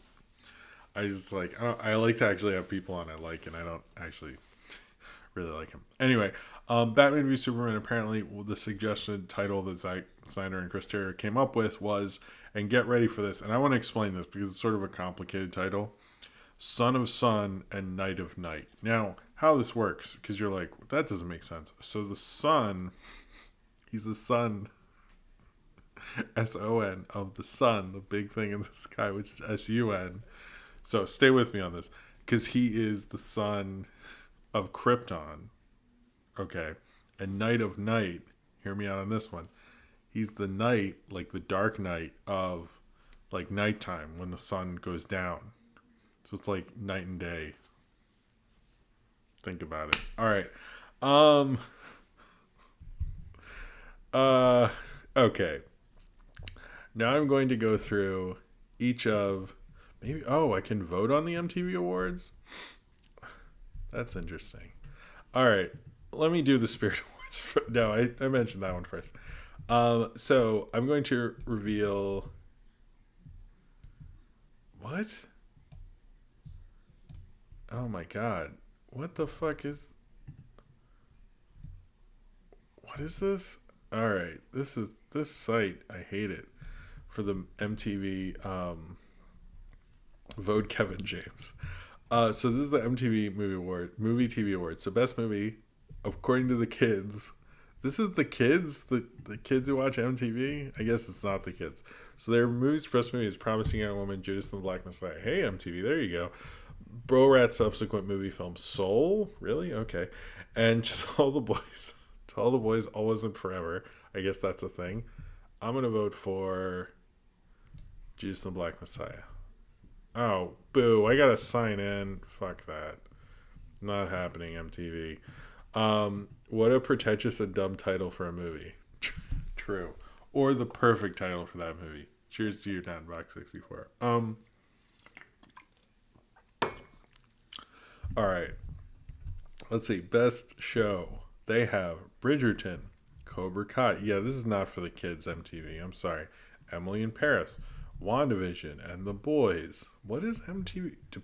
Who are these people who watch MTV? This is such a weird best performance in a movie, because they don't do, by the way, oh my god, this list, they don't do gendered acting categories, which I do appreciate that. They have Carey Mulligan in Promising Young Woman, Chadwick Boseman, Ma Rainey's Black Bottom, Daniel Kaluuya, Judas the Black Messiah, Sacha Baron Cohen, Trial of Chicago 7, and here's the kicker, Zendaya in Malcolm and Marie. Oh boy, guys. Oh boy. Zendaya in Malcolm and Marie, really? Oh god, I couldn't even finish that movie, so I didn't review it. Best performance in a show: Anna Taylor-Joy in The Queen's Gambit, Elliot Page in The Umbrella Academy, Elizabeth Olsen in WandaVision, Michaela Cole in I May Destroy You. Oh, that's not funny. And then the lady from The Crown. All right, best hero. Oh, Mandalorian got in there. Anthony Mackie, Gal Gadot, Jack Quaid, The Boys, Tanya Paris from WandaVision. She didn't really get to be a hero. Ooh, they still have the best kiss though, guys. Never Have I Ever. What are these things? There's a show called Outer Banks. And Bridgerton. That sounds like it had kissing in it, so why not? Oh, I think I watched Never Have I Ever for a little bit. Okay. I think this bit is not fun. Best frightened performance. What's that about? Oh, nah. Best fight. Cobra Kai, WandaVision. Nah. Oh, Zack Snyder's Justice League got in here, guys. It got a best fight nomination. Okay. So moving on, I'm going to react to. We had a bunch of award things. The Razzies. Who won Worst Picture? Absolute Proof, which was, I think, the My Pillow Guys movie or whatever. I do like, apparently people were happy with this Razzies. So if anything, the pandemic gave us a good Razzies. There's only 1,000 Razzie members. I need to join the Razzies maybe. So Absolute Proof won Worst Picture. Worst Actor went to the My Pillow Guy over Robert Downey Jr., which is, wow, that's a feat. The Razzies are less woke than the MTV Awards because they do have gendered actor categories. Kate Hudson won Worst Actress for Music. Worst Supporting Actress also went to Music. Worst Supporting Actor went to Rudy Giuliani. That's the fucking Razzies. Worst Screen Combo, Rudy Giuliani and his pants zipper. Wow, he won 2 Razzies. Look at him. Worst Director for Sia for Music. Worst Screenplay, 365 Days. And Worst Remake. Oh, Doolittle didn't get snubbed. That's good. I was worried. Okay, and actual awards. So, sorry. I hope this is why you have streams, so you can waste time on nonsense like this, right? This is what everyone tunes in for. Now, the Independent Spirit Awards were a little interesting because they went a little more off-book. My history with the Indie Spirit Awards. What about the Kids' Choice Awards on Nickelodeon? You know what? Next time I'll read through them. Next time I'll do that. Thank you for the super chat, Discount. The Indie Spirit Awards, which happened midweek. They used to happen the day before the Oscars, the night before the Oscars, and I used to like watching them. The problem was they gradually became more mainstream. They used to be like in the 90s, like would be like the thing that would win Best Picture would only get like a screenplay nomination at the Oscars. That's like as far as it would get. And then you'd see it win everything, and it would be a totally different award show from the Oscars. But somehow they decided to get rid of that. And they feel that if these films have an independent spirit, it's fine. I don't know, like, of their best features, I think only Minari, Never Rarely, Sometimes Always, and First Cow are actually independent. Nomadland is by Fox Searchlight. Ma Rainey's Black Bottom was obviously done from a deal Denzel Washington had. So with Netflix, which was actually first at Paramount and then at Netflix. So that's like very much not indie cinema. But they feel that I don't agree with how they do that. So whatever. But Nomadland, of course, won Best Feature. Carey Mulligan won Best Lead, which was surprising. And Riz Ahmed actually won over Chadwick Boseman, which that was shocking. I believe I tweeted that out today. And Quay Vadas Ada won Best International Film, which is kind of the second to that other one that Matt Mikkelsen is in. Sorry, and then they have scripted series is on here. What what the hell is going on with the Independent Spirit Awards? Although Paul Raci won. Good for him. I know Juice and Black Messiah is not mentioned because that is, of course, a Warner Brothers movie. Yeah, I don't know about. Oh, Palm Springs won Best First Screenplay. Good for Palm Springs. Yeah, I'm not impressed with that. Anyway, Sidram says, kept careful track of all MTV movie nominees and winners for years. Was thinking of writing a book about the show's cultural significance. Then they nominated National Treasure 2 for Best Movie. Wow. That was the moment. Everyone says the Twilight things, but I appreciate Sidram, which is a very generous super chat, by the way. Thank you very much. Everyone says the Twilight era, and you picked a different thing. Cheers to you. I appreciate that, Sidram. Cheers to you. All right. That's interesting. Wow, Sidram, by the way, has been putting out some good stuff lately. I need to catch up on his content, but you should check that out. All right. I need to hurry this shit up because it's getting late. So, trailers and stuff. Let's go through some trailers. There's a trailer for Adventure Time Distant Land. Wow, but I like National Treasure 2, though. Anyway, thank you very much, Sidram. That was a very nice super chat of you. Adventure Time Distant Lands Together Again trailer. This is a special with Finn and Jake. It looked like a cool trailer. We barely got anything. I'm excited for it. It comes out in May. We got the Annette trailer that is from the guy who directed Holy Motors. I think it's Leo Carax, I believe. It's his first film since Holy Motors. Holy Motors is a really great movie. I'm excited for this. I like that Adam Driver seems to be interesting in terms of the roles he picks. And this one seems really interesting. I'm excited for that. We got a MODOK trailer that continues to look like a cool show. Maybe I should actually try to review that show instead of those things.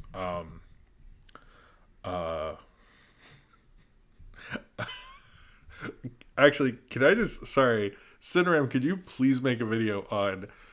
this is so fascinating to me that, like, you've picked this very different way to take the MTV Movie Awards. I would love for you to make a thing about how National Treasure 2 was like the straw that broke the camel's back for you with MTV Movie. I think that would be a great one. I've actually always wanted to make a video on how they used to have Best New Filmmaker. I've been wanting to do a segment on that for forever because they usually have like Sofia Coppola won, Spike Jonze won, Guy Ritchie won, like all these major directors won.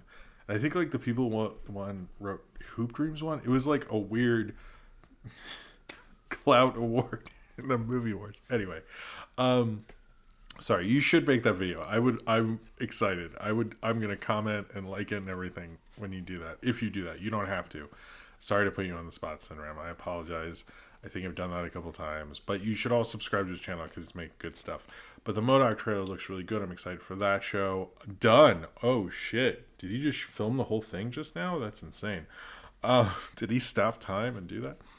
The Snoop Dogg and Urkel video was interesting. It was like a weird 90s gym interest video. I love that.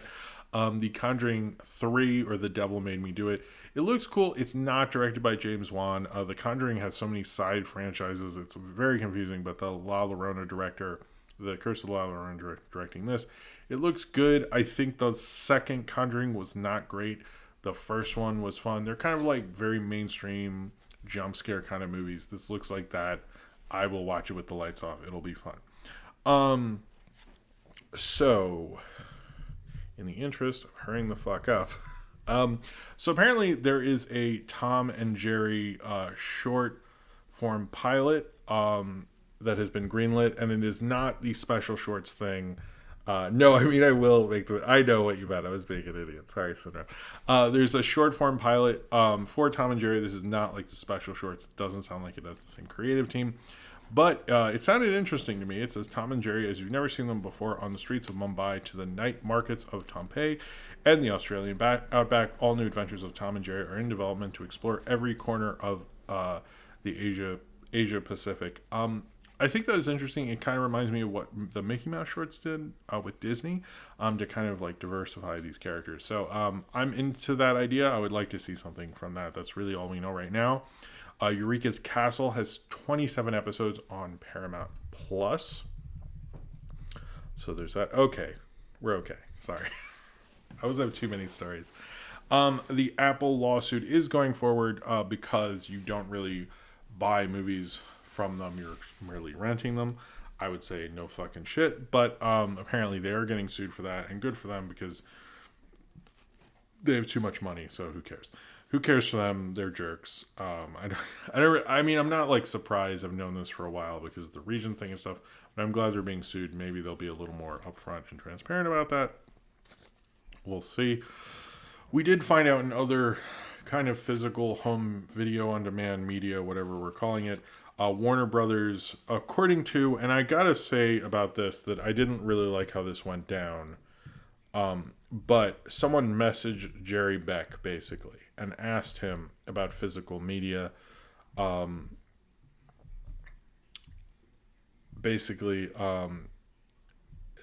Said there are no plans to basically about asking about Daffy or Tweety, and say if there's going to be a commemorative anniversary thing. He said no, there are no plans. The company is transitioning away, and there are no plans for any classic cartoons on DVD or Blu-ray I know of, except for one project we're in the middle of. He said anything is possible, but they're mainly making these ready for streaming. This isn't surprising, and I know a lot of you like physical media and like Blu-ray and like the quality of it, but it is something that is like, it's going away. I mean, this is not something companies want to do. They're not making enough money off of them anymore. It's just the way technology is moving. It's nothing to do with like, I do enjoy physical media. I obviously own physical media, a lot of it. But people are running out of space. People are, this whole idea that we're going to bounce back after the pandemic has not yet happened yet. I should remind you. So I don't think, I think they're just looking at it in a practical sense. I don't think it's as radical. But my issue with how this went down is that was a private message, a DM between Jerry Beck and this person. It was not a press release he wanted to do. Do you really want to like put Jerry Beck on blast? I didn't appreciate that element of any of this. I think Jerry Beck is a great, he's one of the great animation historians. Him and Leonard Maltin are great friends. By the way, it was Leonard Maltin Day in LA today. Every year, April 24th, only in LA. But, I didn't appreciate people putting him on blast. But I hope he gets to continue work with Warner Brothers. He's not an official employee. He's just kind of brought on and stuff like that. But obviously, this is where things are going. And we have a super chat from Netbox says, Bill Hunt mentioned that WB Entertainment is going through a joint merger with Universal Home Entertainment that's starting later this year. So, okay. Okay. So, I mean, I could see them also licensing them out. I've heard them doing... Oh, sorry. Cheers to you, Netbox 64. I've heard of them just licensing to companies that still do it, which is a possibility. Even the CEOs have talked about it at certain points. So, I think that is a possibility. But in terms of the companies being behind them, those divisions might fall away or be transformed into other things. All right. So, and we've heard that Rooster Teeth, who I don't have a lot to say about, but people were asking me to talk about it. I did look into it. It looks like they're reportedly, AT&T is looking to sell Rooster Teeth. I want to preface, because I always see this on Twitter and various places that people go, they're going to, because they have debt problems. AT&T has so much debt, like selling Rooster Teeth is sort of going to like make a dent, but not enough. I think they're more just looking to consolidate because they're trying to like have a leaner infrastructure. I think Rooster Teeth apparently isn't profitable enough, so they're looking for someone else that they can use that better.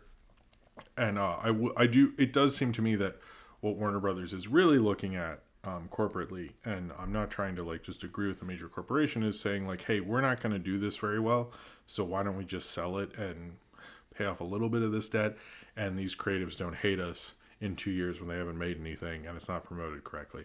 So that seems more of what's going on there. But we'll see about that. And I didn't mention the Golden Globes. But I will say about the Golden Globes is that what's going on right now with them, one of their leaders who not only was the one who did sexually assault Brendan Fraser, came out and called Black Lives Matter a hate group, a hate terrorist group, I believe. I really just think the Golden Globes need to stop at this point. I think this was like another hugely awful thing, and I just think they need to go away at this point.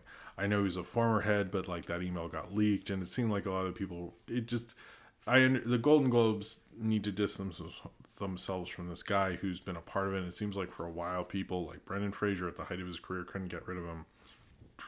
I really don't agree with that. So, but yeah, we'll see about that. Saw that Clownfish was gloating about it. The Golden Globes or Rooster Teeth? Both would not surprise me, but Clownfish TV, yuck. Cheers to you, Box 64. All right. So Shuck G, who is from the Digital Underground, died this past week. Wait, what's going on? Oh, I clicked the wrong thing. Died this past week. I grew up with Digital Underground. Well, I just grew up with the Humpty Hump song, to be perfectly honest with you. I knew that song in elementary school. I didn't know their other stuff, but I definitely felt that one. They are the people who gave Tupac an early, I guess, spotlight a little bit. They were trying to push him a lot. Oh, sorry. Yeah, of course, Clownfish TV is the worst. But R.I.P. to him. He's a hip hop legend. We've had a lot of legends going away lately, and it's very sad. I was not around to see the DMX thing at the Barclays Center this today, but I saw the pictures and that looked amazing. So, sorry to Shuck G. Is it Shuck G? I just know him as like the guy with the. My name is Humpty. That's like, anyway. Yeah. All right. So here's what we're going to do. I'm going to put up this fan art by Purple Goop. I'm going to use the bathroom. We are going to do Captain America and the Winter Soldier episode 6. Then we're going to do Planet Panic, and then we'll do questions. I'm hoping not to run late, but we'll see about all that. Thank you all for being here and all that stuff. I hope you guys are having a fun time tonight. I appreciate everyone for being here, by the way. I think I don't say that enough, but I wanted to say it again because I do appreciate. No, that's the wrong image. Appreciate you guys being here. It's always fun to hang out with you guys every Saturday night. So anyway, this is a great fan art by Purple Goop, and I will be right back. All right, cool.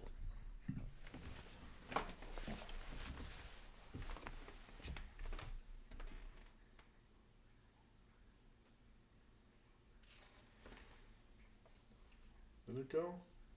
Yeah.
I should get away. It is really good fan art. Purple Goop. Definitely made my day. Definitely did. I really like that.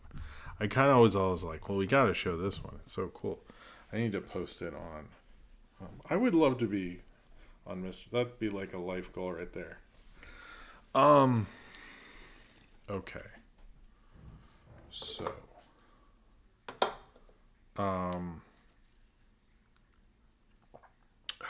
Water. It's been sitting out for an hour and a half at this point. Lightning Whiz Jim. Okay. I appreciate that.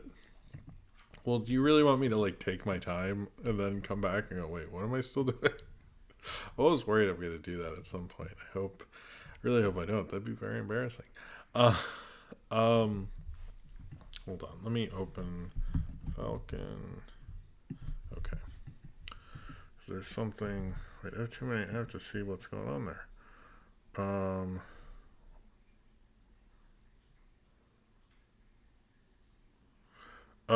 What does the debt mean? Dark Lord of Cats. The debt, it sort of does. It just means the company overall. They just kind of have to pay it off like anyone's debt. It doesn't mean as much. It just means they need to be making money. You know. I don't think it means anything like. I think people watch those things. I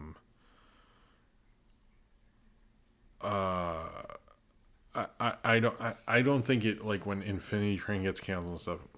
It doesn't mean shit for those things because they're not, unless they're going to make like $2 billion, which is like impossible for that kind of a show. I just don't see it mattering that much. What it just means is like they need to make money, but every company needs to make money. It's just something they will slowly have to pass off, but I don't think it means much on the entertainment side of that.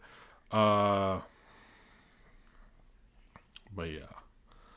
It does, to me, it doesn't feel like the same song and dance. I feel like there's always interesting stuff. Sometimes it's just like someone announces stuff. Sometimes it's funny stuff. You know, I get into that, but I understand when people don't. So yeah.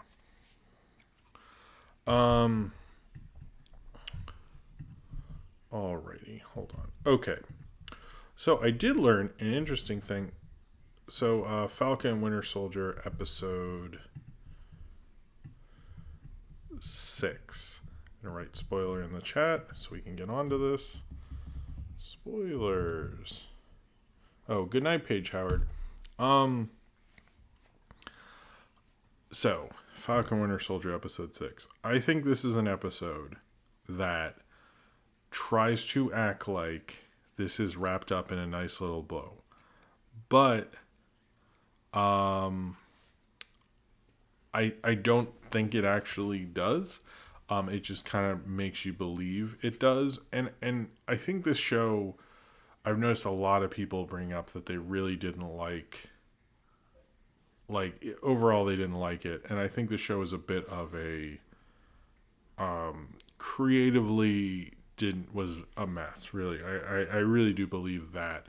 And I think both these shows have been, WandaVision and this. It seems like people were a little less into this show overall. I think WandaVision was better at being a mess than Falcon Winter Soldier was just a mess at the end.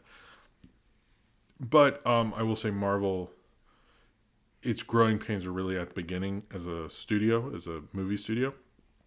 So I fully get that as the beginning of a real TV studio, because the other shows were a different department. This is where like Feige running the TV studio, that those would be rough, and it feels like maybe that's how he works, and eventually it'll work out better, and we'll see about that. But the Falcon, or Captain Falcon, or whatever, the Captain America, where Anthony Mackie or Sam Wilson is playing the Falcon Captain America, was great, because I will say that part is great because his whole character was he likes being Falcon. Like, he's been Falcon his whole time. He likes having the wings. And this is like he's Captain America, but he's the Falcon version of Captain America. He is not the Chris Evans, or he's not the Chris Evans version of Captain America. And I thought that was a really good idea. I thought, it's also interesting that the Wakandans made him Captain America, not America. It's interesting that in a overseas country with more money is what made him Captain America, not the U.S. government. there's a lot to read into there. But the problem with that character is, and I do think he has to deal with like this huge amount of racism and the history there and everything like that. But it just didn't feel personal. Like, you don't hear them really deal with Sam himself, which you could have seen them do, like when he couldn't, at the beginning of the show, when he couldn't get a loan for his sister and stuff like that. But they don't really want to deal with that in this. And I think it's, oh, good night, Carter, right? I think that didn't work, but the fights in this were great. The Sharon Carter reveal was really lame and not handled very well. The U.S. Agent stuff, it felt like they were trying to just like wiping that over so we could have U.S. Agent be cool or something. I remember people used to like U.S. Agent in the 90s, or at least the comic book store I went to. But we'll see. We'll see if people actually do. I just it did feel like an episode of a show that an ending that the show didn't really deserve necessarily. I did like certain elements to it, like what happened with Zemo and his butler. I liked sort of where this was going, but overall it's like, oh, you didn't make up for it in this way. You didn't feel like you're going here and stuff. It just felt like the point of like they didn't know where they're going at the beginning, and like why was this called Falcon Winter Soldier? It was kind of like, if you look at old shows where they're like, we have this guy and this guy, it deals with their relationship. And as much as it felt like they were doing it at the beginning, it felt like they just dropped it. I was really let down by this show because I felt like they could have done something interesting with it. They sort of did, and then they felt like it was ending, and then it wasn't. I just sort of felt like this was a mess. I think like Anthony Mackie's Sam Wilson deserves more from this. I did like him, like you see him as Captain America. He is the guy. He's like a mediator. He's a group counselor person like that. He's also like a community leader, much like what Obama was basically, which I was getting that they were trying to make him in the vein of that, like who is a great American in the eyes of America now, and a great American when Steve Rogers was Captain America was like his version, and I think in a post-Obama world he would be sort of like that. That's sort of what I thought they were trying to get at with that. But I ultimately kind of at the end was let down by the show, and it becomes like a thing where like I just felt really disinterested in it. And as I was doing as I've been doing these recaps and making these later videos, I was sort of getting sick of the whole thing of it. And I just like, I like watching like the Screen Crush videos where they go through Easter eggs and things like that. And there's certain things I like and people I like to read, and I got less and less interested in it because the show was becoming less and less interesting to me. So I do feel kind of let down by it. I'm not sure if I'll do another one of these, and this sort of turned me off from doing it in the end, but we'll see. A super chat from Sinran. Sinran says, if Sharon is an adversary in Cap 4, I expect she'll be the secondary villain, not the primary one. That could be true. We know so little about that, who knows? But I'd say so. It was kind of playing with the whole idea of back and anyway, sorry. Thank you for the super chat, Sinran. Cheers to you. Yeah, we'll see who the villain is or how they're going to handle that. Or, what exactly are they going to do with him as Captain America in a movie versus a show? Like, there's a lot of questions I have. I was surprised to find out two things I found out that were surprising. The leaper guy, or the leaper, whatever, the guy they fight in this who Sharon calls in, he was actually the guy Captain America fought in the beginning of Winter Soldier. Actually, he's been a Captain America villain like this whole time. And then maybe I'll check out the Mr. Sunday ones. Thank you, Umblity. Next time I will. And then also the guy, this is like, anyway, I texted my dad this because he's the only one who cares. So maybe I'm just throwing this in here. But Malcolm Spellman, who's the lead creative person on Falcon Winter Soldier, I was like, why is his dad, A.B. Spellman, constantly highlighted? And A.B. Spellman was actually a part of the Black Arts movement. Malcolm Spellman is Black, BT dubs, and was an arts administrator for the National Endowment for the Arts, and he was instrumental in supporting jazz in the United States from 1975 to 2005. So congrats to him. That sounds really cool. But yeah, it's anyway, my dad was interested in that, so I thought, well, let's put this in here. I don't think anyone's talking about that. I yeah, I don't think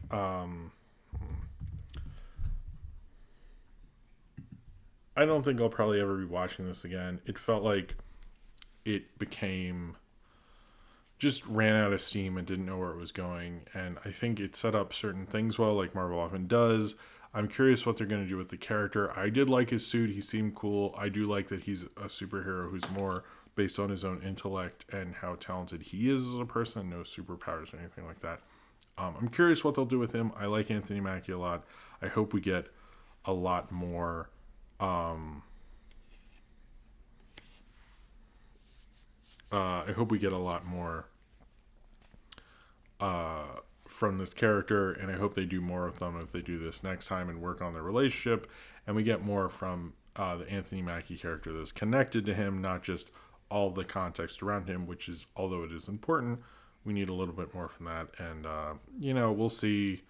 There are certain, Julia Louis-Dreyfus was great, things like that, but overall I think when you get to the end of the show, you're just like, okay, yeah, that's neat. And I'm hoping more for Loki, but we'll see. I think I want maybe a show that has a little more fun, is a little more with the Marvel universe, is more interesting than a straight ahead show if you're going to do it as messy as this one ended up being.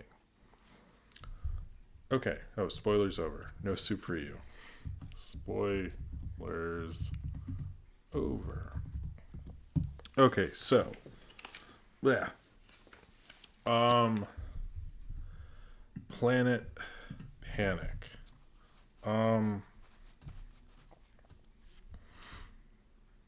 Planet Panic. Where are we going here? Okay, there we go. Planet Panic, we found out this week, would not be picked up by Nickelodeon. It was a pilot that made the rounds and everyone was really excited about. But it didn't go anywhere. Unfortunately, it was ended. And I rewatched it, and Cornbread suggested, hey, you should review it for this. And I went, okay, cool. So I watched it. I watched it again today, and I really liked it. It has a really energetic style to it. I like the idea of like this crazy city with like there being these. So the Shadow Man game got a remaster today. Well, good for the Shadow Man game. Cheers to you, Nanbox64. Thank you for the super chat.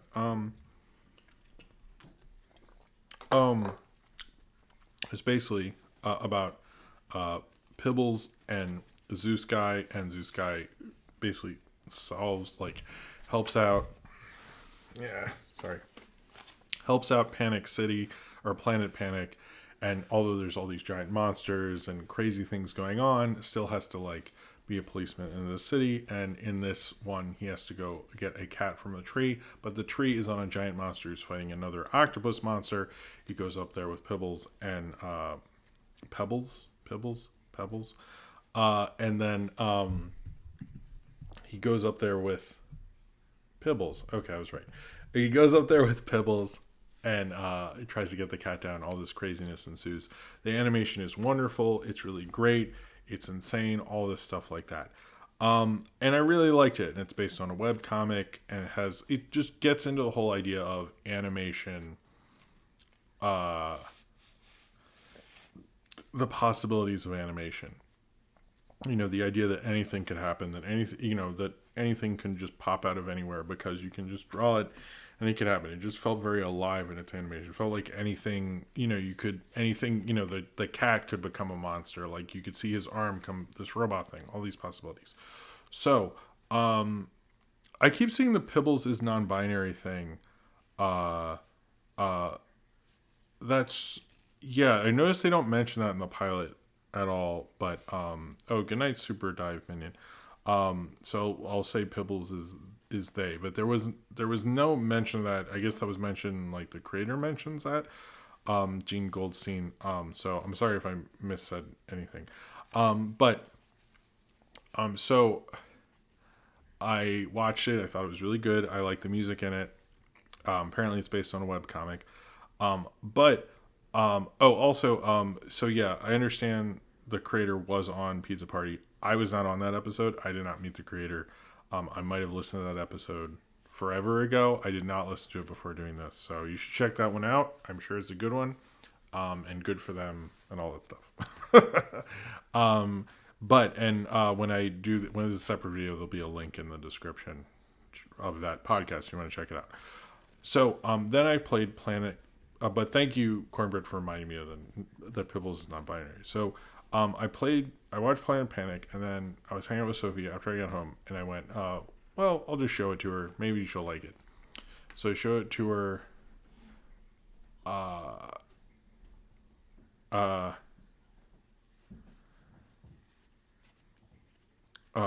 Okay. So I showed it to her tonight, and we watched it once, and I couldn't tell if she liked it. And then she said, "Can we watch it again?" And I was like, "Oh, okay." And we watched it again, and then she went to show her mom. So in quick succession, she watched Planet Panic 3 times in a row, and was even doing the thing that Pibbles does, where it's like, what does she say? Like, something, yeah, something, yeah. What was it like? Ribble, yeah. I forget what it was. It was like, mission, yeah. And she was doing that afterwards. So, and I was wondering after I watched it, like, how would you mark it? I guess you would have her singing that before I watch it with Sophie, and she just really liked it and wants to watch it again. And she was like, "When's the next one?" I was like, "Well, funny story, never." But I can see from the enthusiasm of watching this with an actual kid that she was into it. She really liked it, and I think it has the energy of a kid. It sort of reminds me of what, sort of like Mao Mao. I actually gotta say I like this more. I like Mao Mao. We've watched it a couple times, but this was like an immediate hit. Oh, mission, yeah, okay, mission, yeah. There we go. That's catchy, by the way. But I think it to me, like, because there's so much going on. I also noticed watching this 4 times in one day. There are little things you didn't notice. Like, I swear the Godzilla type character they scroll past was like, look like Reptar. I'm gonna slow down the footage when I edit this later, and we'll see if it's Reptar or Godzilla or whatever. But although Reptar is a parody of Godzilla, obviously. But I hope this happens. I know everyone's saying it should go to Netflix. I think it would be great for Netflix. I think it would fit in because we watch Hilda a lot as a family. But I also think this is like perfect for Cartoon Network. But this is such an energetic show. There's so much going on. And I will say this show definitely holds up to repeat viewings, because there's things that, like, the first time it's just like, what the fuck just happened? There's so much going on. The animation's so beautiful. There's all these creatures, and when you're hitting number 4, you're just like, wait, he's like, I can't handle traffic. He drives out of the traffic. You see him driving on these monsters. You notice like weird characters in the background. There's just so much. Like, this is a show. And I'm very serious. Like, if whoever picks it up is able to keep up with the animation quality, really holds up to repeat viewings, because I just kept noticing things, and it kept seeing so many different things in it. It was just so rewarding to see it. It's also great that Pibbles is non-binary. Again, they don't get into that, so I'm assuming they would get into that further in other episodes. One of the reasons I did want to show it to my daughter is because we don't see a lot of like kids with red hair and stuff.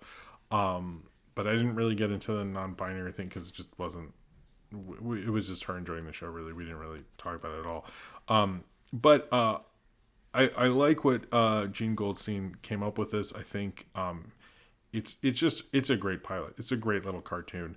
I think Planet Panic has so much possibilities in it, and the possibilities just are like bursting out of it. The energy, the enthusiasm. It's such a kid show, because it's like, I've seen shows that are just like the energy of a kid, but this is like next level in doing that, and I just love it. And it was fun watching my daughter do it and do the mission thing and all that stuff. So it's just this is an energetic show, and I can tell you right now, I think if kids would get into it, it's like Pibbles would be a star, right there. And I think Zoo Sky is fun to watch, and they have great charisma together. It's a cool show, and I really hope this happens at some point. I hope some network picks it up. And I will say, in watching it, I am totally for this. I think it'll be really cool. So I really hope Planet Panic happens at some point. But until then, we have this great little animated short that I can tell you the kids absolutely love. All right. Hello, Twisted Razor. Sorry you're a little late. It's cool. All right. So I'm going to do Patreon questions, and then we'll do real questions. Obviously, we're running late. I'm sorry about that. I hope I'm not keeping anybody up too late. So I'll try to get to as many as we can.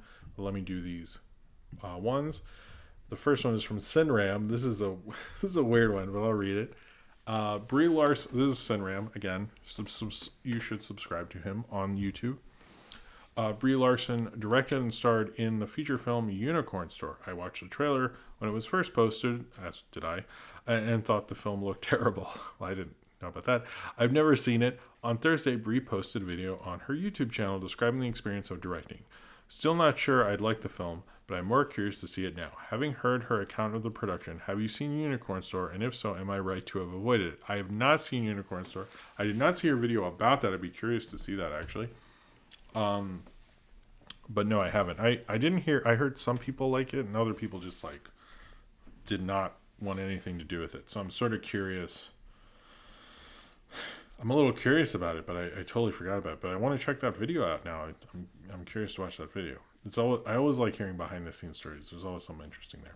Okay, we have 2 from Nathaniel Foga. What would a knock-first version of Yellow Submarine be like? Probably with more hip hop and crazier. And I think Ian probably could have animated that pretty well.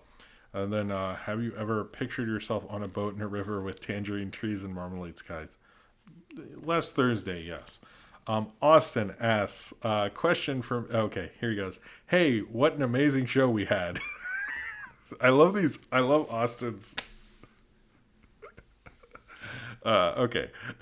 Hey, what an amazing show we had. My question is, I was watching the new MST3K new update video, and Joel had an interesting line about Emily and her bots. So does that, I guess I cleared this up, but to clear this up again, Emily and her bots. So does that mean that we are watching new versions of Crow and Tom, and that OG Crow and Tom are still living with Mike I guess they didn't say this, are still living with at his apartment, and how do you feel about this as an old school fan? I just like that there's multiple different versions of MST3K at this point. I'm happy about that.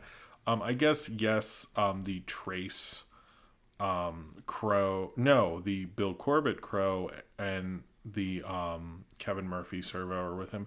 But I guess the Bill Corbett Crow came back this year. So I don't know. I'm fine with there being multiple Crows and multiple servos as long as we get different perspectives. I think that's how the show really works. If they are with Mike, I do hope for a Mike comeback. I think that would be cool. It would make me sad if they're just there, but I'm just glad they're happy, and I like that they're having different casts because I think they are going to mix them around a bit. It seems like that's kind of referred to, but it seems like the Emily cast will stay together, the Jonah cast will stay together, and then it'll be kind of mix and match all-star team kind of stuff, which I think would be pretty cool. So as a fan, I'm just happy with everything, and I do want Mike to come back. We've been talking about the Mike thing. I'm kind of like, Mike should come back, but I think he doesn't. I think he's sort of done with it. So if that's what he wants, let's respect that in general. All right, so first question is Zane Powers, I believe? I hope it is. What's a movie made with a ton of passion that turned out awful, and a movie made with no passion that turned out amazing? A lot of passion turned out awful.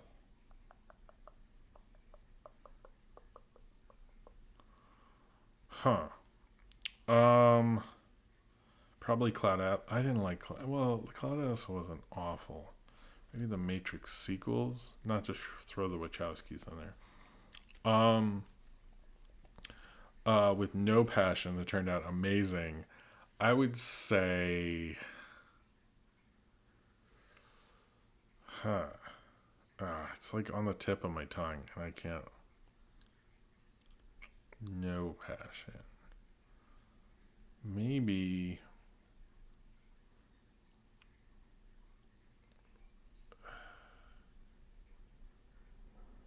I can't think of someone nobody really cared. It was like a layup kind of thing. Ah, man, I can't think of one. I'm sorry, you kind of stumped me on that one. Oh, you know what? I guess Tintin, because Spielberg just sort of like came in and had Peter Jackson like finish it up. And from my understanding, like Spielberg wasn't as into it, and it kind of works because Spielberg clearly doesn't have enough passion for it, but like Edgar Wright and Peter Jackson and all those guys like did care, kind of bounced off like what little he did. So I'd say actually that one. So there you go. I kind of figured it out. Are you going to dress your cat in a tux? No, probably not. Not plausible.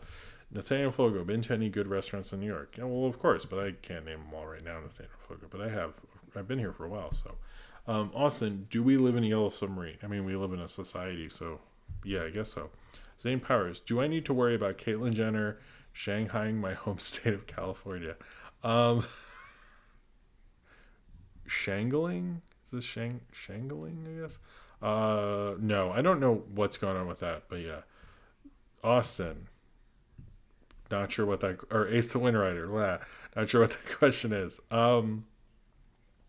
Daniel Fogo, what's a band you'd want to see a Yellow Submarine style animated film based on them? Probably Beck, actually. Or the Stones would probably do a good, Rolling Stones would. Why does your music sound the way it does? From Not Plausible.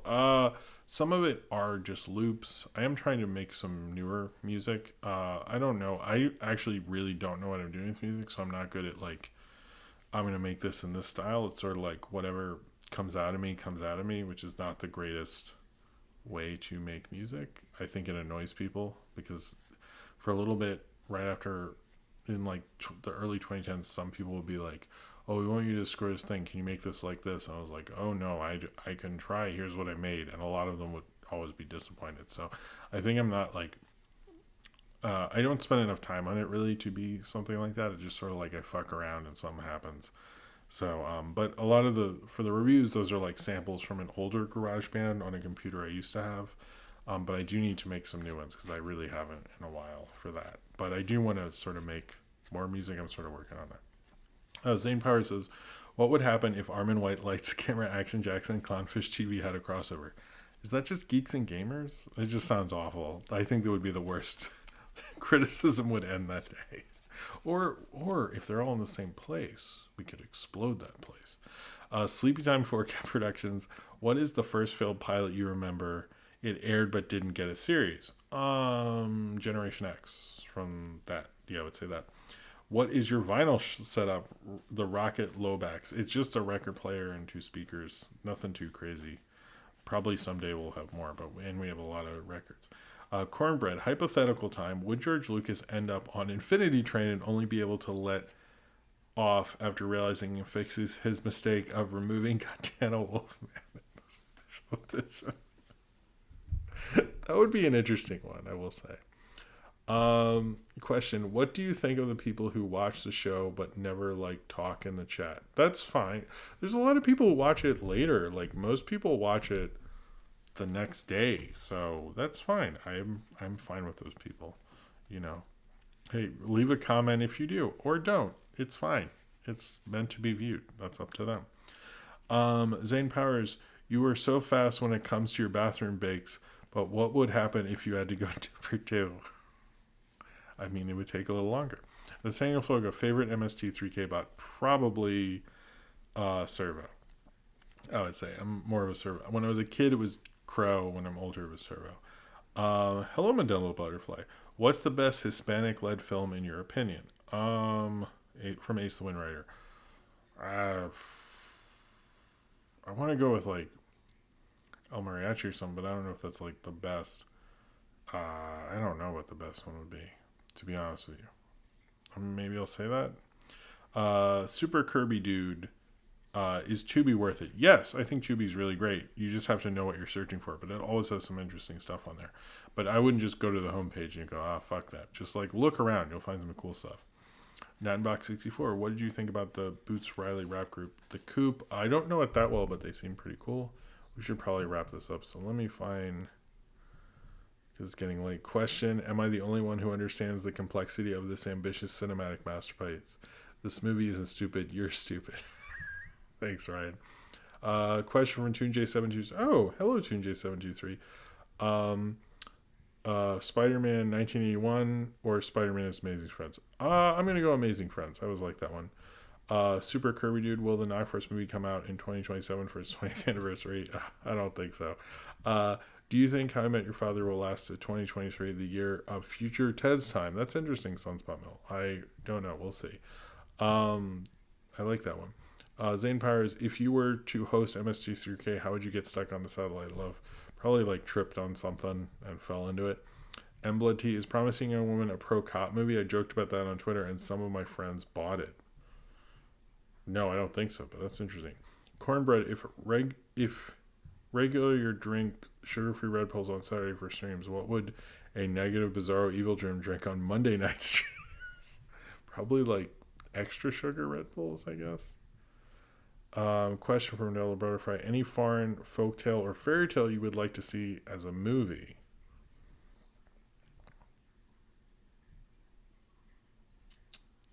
I don't know. That's a thinker. Best film based on a YouTuber. I don't think there is one. So when are you finally going to make that Devil Inside sequel we've been waiting for? Worst Razzie nomination. Oh, I can't say The Shining. Oh man, I can't. If they ever did John Waters or something, what would be the villain for Captain America 4?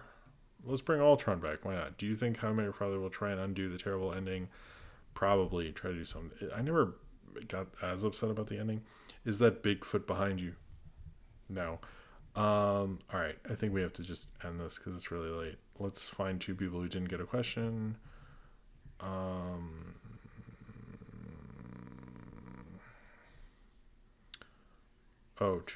Took. It's the book for.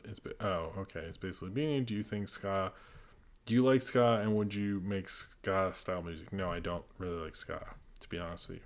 I like reggae ska. When we will get classic JonTron back? I never watched him, so I have no clue. To my understanding, you like Knockforce. That's what someone told me once. I don't know. Confirmed source. Do you think we will get Ted 3? I don't think so. If they made Ted 2 sooner, maybe. And who the best voice of Servo? Kevin Murphy, of course. Austin. Zane Powers, what's the worst first you had? For example, the first R-rated movie was the campaign. My first was Alien, which was pretty cool. I think that's, yeah. I like ska when it's like a mirror in the bathroom and stuff. But anyway, all right. I think that's it for me. I think I got everyone. I know I missed a few. If I did miss your question, ask it in the Ask Jim Discord or ask in the comments below. But I think that is it for tonight. Thank you all for being here. I think we had a really good show. I think you all were great. But I think that's it for tonight. So check it out. The Oscar reaction stream on 3 p.m. on Monday. Have a good time watching the Oscars and everything like that. I hope you guys are all having a good favorite mid-2000s Shakespeare adaptation. O was alright. I kind of like O. I'll say that one. Legends P. That'll be the last question. Was that the last? Anyway, all right. I think that's it. I think we're all done. This has gone a little late. But yeah. All right. You all have a good night. Thank you very much. And subscribe if you would like to. Have a good night, everybody. Peace.